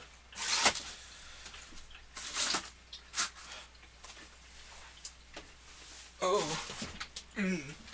Sorry, I lost my balance there for a moment. Where were we? Display the highest beauty. Sublime energy. They shook their pinions and began a flight, sailing on the placid current of thought, filling the creation with new glory and rousing sublime imagery that had else slept voiceless. Then I would hasten to my desk, weave the new-found web of mind in firm texture and brilliant color, leaving the fashioning of the material to a calmer moment. But this account, which might as properly belong to a former period of my life as to the present moment, leads me far afield. It was the pleasure I took in literature, the discipline of mind I found arise from it, that made me eager to lead Perdita to the same pursuits. I began with light hand and gentle allurement, first exciting her curiosity, and then satisfying it in a way that might occasion her, at the same time that she forgot half her sorrows and occupation, to find in the hours that succeeded a reaction of benevolence and toleration. Intellectual activity, though not directed towards books, had always been my sister's characteristic. It had been displayed early in life, leading her out to solitary musing among her native mountains, causing her to form innumerous combinations from common objects, giving strength to her perceptions and swiftness to their arrangement. Love had come, as the rod of the master prophet, to swallow up every minor propensity. Love had doubled all her excellencies, and placed a diadem on her genius. Was she ceased to love? Take the colors and odor from the rose, change the sweet nutriment of mother's milk to gall and poison, as easily might you wean Perdita from love. She grieved for the loss of Raymond with an anguish that exiled all smile from her lips, and trenched sad lines on her brow of beauty. But each day seemed to change the nature of her suffering, and every succeeding hour forced her to alter, if I so may style it, the fashion of her soul's mourning garb. For a time music was able to satisfy the cravings of her mental hunger, and her melancholy thoughts renewed themselves in each change of key and varied with every alteration of the area. My schooling first impelled her toward books, and if music had been the food of sorrow, the productions of the wise became its medicine. The acquisition of unknown languages was too tedious an occupation for one who referred every expression to the universe within, and read not, as many do, for the mere sake of filling up time, but who was still questioning herself and her author, molding every idea in 1,000 ways, ardently desirous for the discovery of truth in every sentence. She sought to improve her understanding. Mechanically, her heart and dispositions became soft and gentle under this benign discipline. After a while, she discovered that amidst all her newly acquired knowledge, her own character, which formerly she fancied that she thoroughly understood, became the first in rank among the terra incognitae, the pathless wilds of a country that had no chart. Erringly and strangely she began the task of self-examination with self-condemnation. And then again she became aware of her own excellencies, and began to balance with juster scales the good of evil. I, who longed beyond words to restore her to the happiness it was still in her power to enjoy, watched with anxiety the result of these internal proceedings. But man is a strange animal.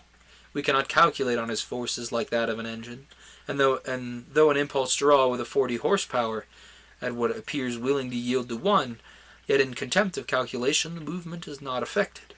Neither grief, philosophy, nor love could make Perdita think with mildness of the dereliction of Raymond. She now took pleasure in my society. Towards Idris she felt and displayed a full and affectionate sense of her worth. She restored to her child in abundant measure her tenderness and care. But I could discover, amidst all her repinings, deep resentment towards Raymond, and an unfading sense of injury that plucked from me my hope when I appeared nearest to its fulfillment. Among other painful restrictions, she's occasioned it to become a law among us never to mention Raymond's name before her. She refused to read any communications from Greece, desiring me only to mention when any arrived, and whether the wanderers were well. It was curious that even little Clara observed this law toward her mother. This lovely child was nearly 8 years of age. Formerly she had been a light-hearted infant, fanciful, but gay and childish. After the departure of her father, thought became impressed on her young brow. Children, unadept in language, seldom find words to express their thoughts, nor could we tell in what manner the latest events had impressed themselves on her mind. But certainly she had made deep observations while she noted in silence the changes that passed around her. She never mentioned her father to Perdita. She appeared half afraid when she spoke of him to me, and though I tried to draw her out on the subject, and to dispel the gloom that hung about her ideas concerning him, I could not succeed. Yet each foreign post-day she watched for the arrival of letters, knew the postmark, and watched me as I read. I often found her poring over the article of Greek intelligence in the newspaper. There is no more painful sight than that of untimely care in children, and it was particularly observable in those whose disposition had heretofore been mirthful.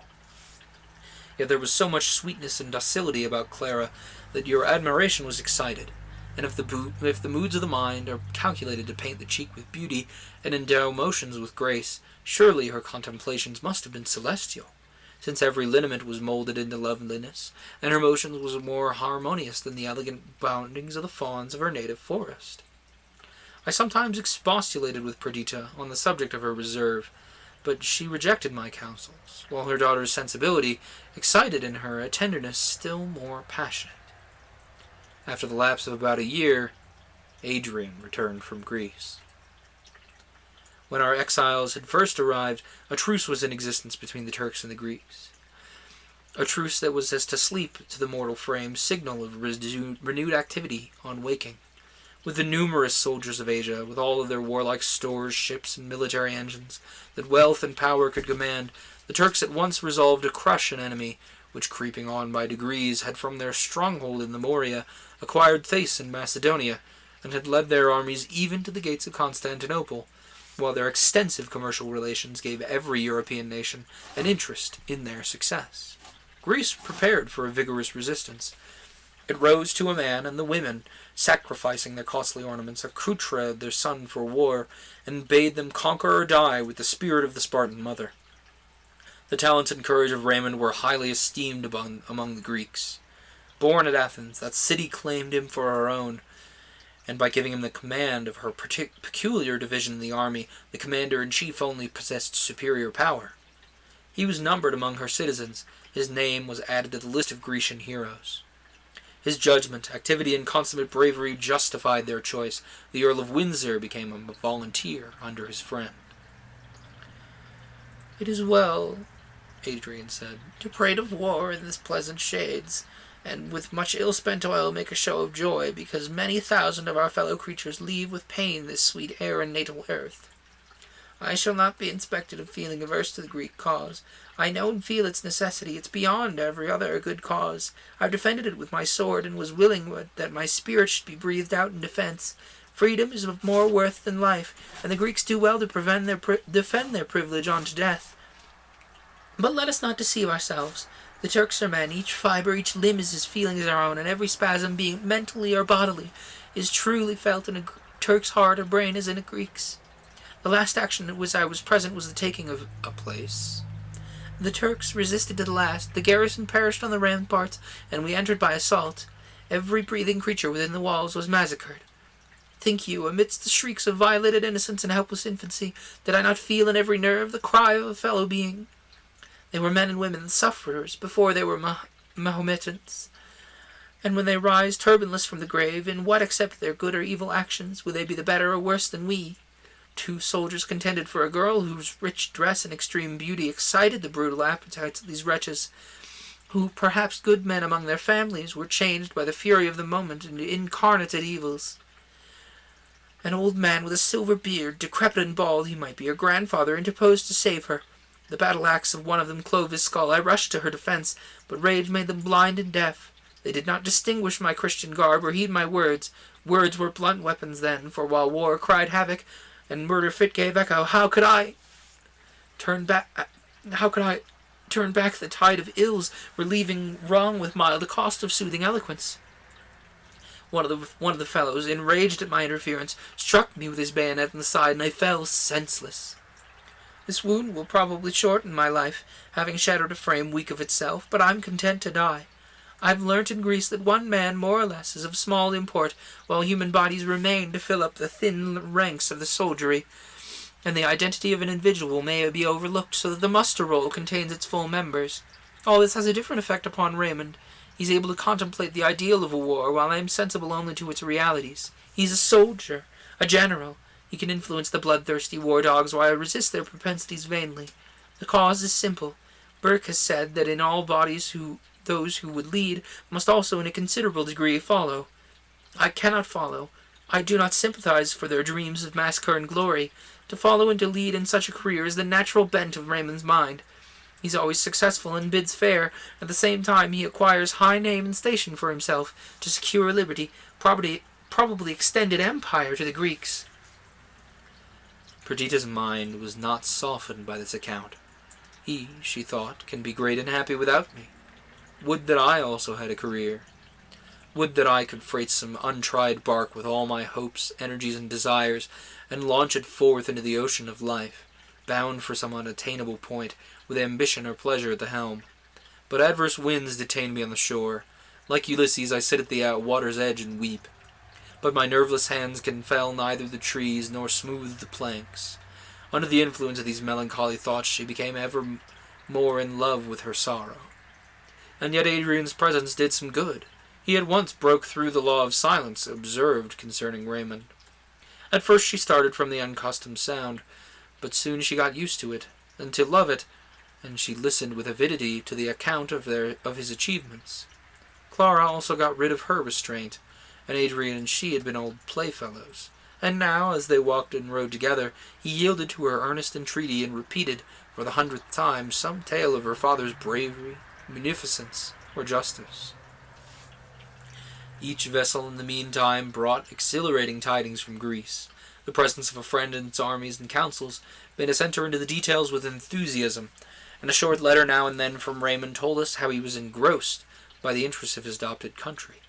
The Greeks were strongly attached to their commercial pursuits, and would have been satisfied with their present acquisitions had not the Turks roused them by invasion.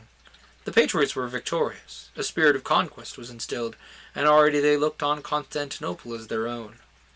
Raymond rose perpetually in their estimation, but one man held a superior command to him in their armies.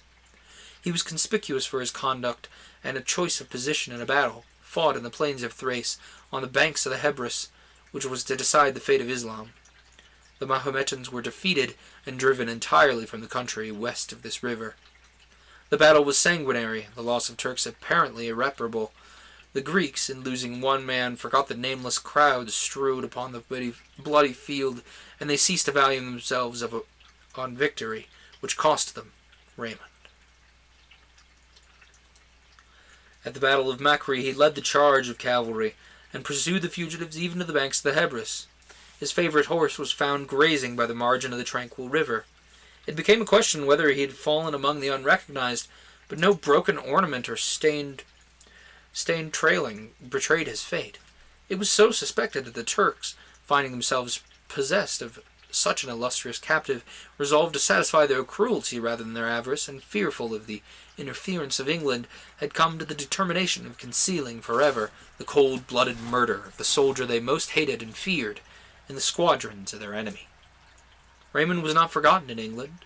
His abdication of the Protectorate had caused an unexampled sensation, and when his magnificent and manly system was contrasted with the narrow views of succeeding politicians, the period of his elevation was referred to with sorrow.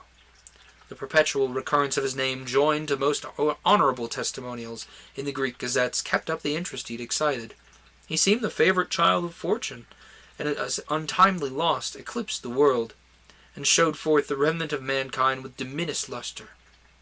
They clung their eagerness to the hope held out that he might yet be alive. Their minister at Constantinople was urged to make the necessary perquisitions, and should his existence be ascertained, to demand his release. It was to be hoped that their efforts would succeed, and that, though now a prisoner, the sport of cruelty and the mark of hate, he would be rescued from danger and restored to happiness, power, and honor which he deserved. The effect of this intelligence upon my sister was striking. She never for a moment credited the story of his death. She resolved instantly to go to Greece. Reasoning and persuasion were thrown away by her. She would endure no hindrance, no delay. It may be advanced for a truth that if argument or entreaty can turn anyone from a desperate purpose, whose motive and end depends on the strength of the affections only, then it is right so to turn them, since their docility shows that neither the motive nor the end were of sufficient force to bear them through the obstacles attendant on their undertaking.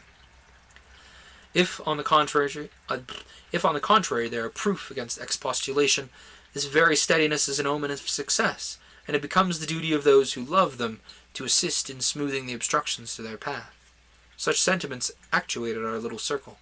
Finding Perdita immovable, we consulted as to the best means of furthering her purpose. She would not go alone to a country where she had no friends, where she might arrive only to hear the dreadful news, which must overwhelm her with grief and remorse.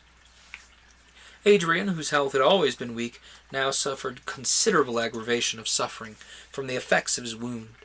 Idris could not endure to leave him in this state, nor was it right either to quit or take with us a young family for a journey of this description. I resolved at length to accompany Perdita. The separation from my Idris was painful, but necessity reconciled us to it in some degree. Necessity, and the hope of saving Raymond and restoring him to happiness, and Perdita. No delay was to ensue. 2 days after we came to our destination, we set out for Portsmouth and embarked.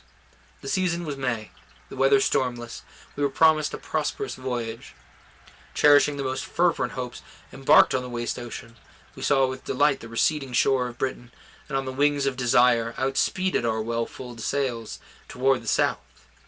The light curling waves bore us onward, and old ocean smiled at the freight of love and hope committed to his charge. It stroked gently its tempestuous plains, and the path was smoothed for us. Day and night the wind right aft gave steady impulse to our keel, nor did rough gale or treacherous sand or the destructive rock interpose an obstacle between my sister and the land which was to restore her to her first beloved, her dear heart's confessor, a heart within that heart. Okay, so we now come to Volume 2, the second act of this book, which will likely focus upon the return of Raymond from Greece, the search for Raymond within Greece. I think that is a fantastic point to end off. we will add a bookmark for end of episode 3. Okay. Well, I could push longer, but I've only got 15 minutes and I don't want to cut off in the middle of a chapter, and I have no idea how long these chapters are going to be. So I think we're going to call it here. About 15 minutes earlier than we were originally planning. I'm looking forward to more of this. It's much like Shelley's other work. It's kind of like, okay, there's a lot of setup. What's taking so long? And then the switch flips about a third of the way into the first chunk of the novel, and it immediately gains steam. And we're finally hitting the point where this book is seeming to gain a little steam. So we'll dig further into what just is going to happen in the next volume of this novel next week. But for now, this has been Paper Cuts, and I hope it didn't sting.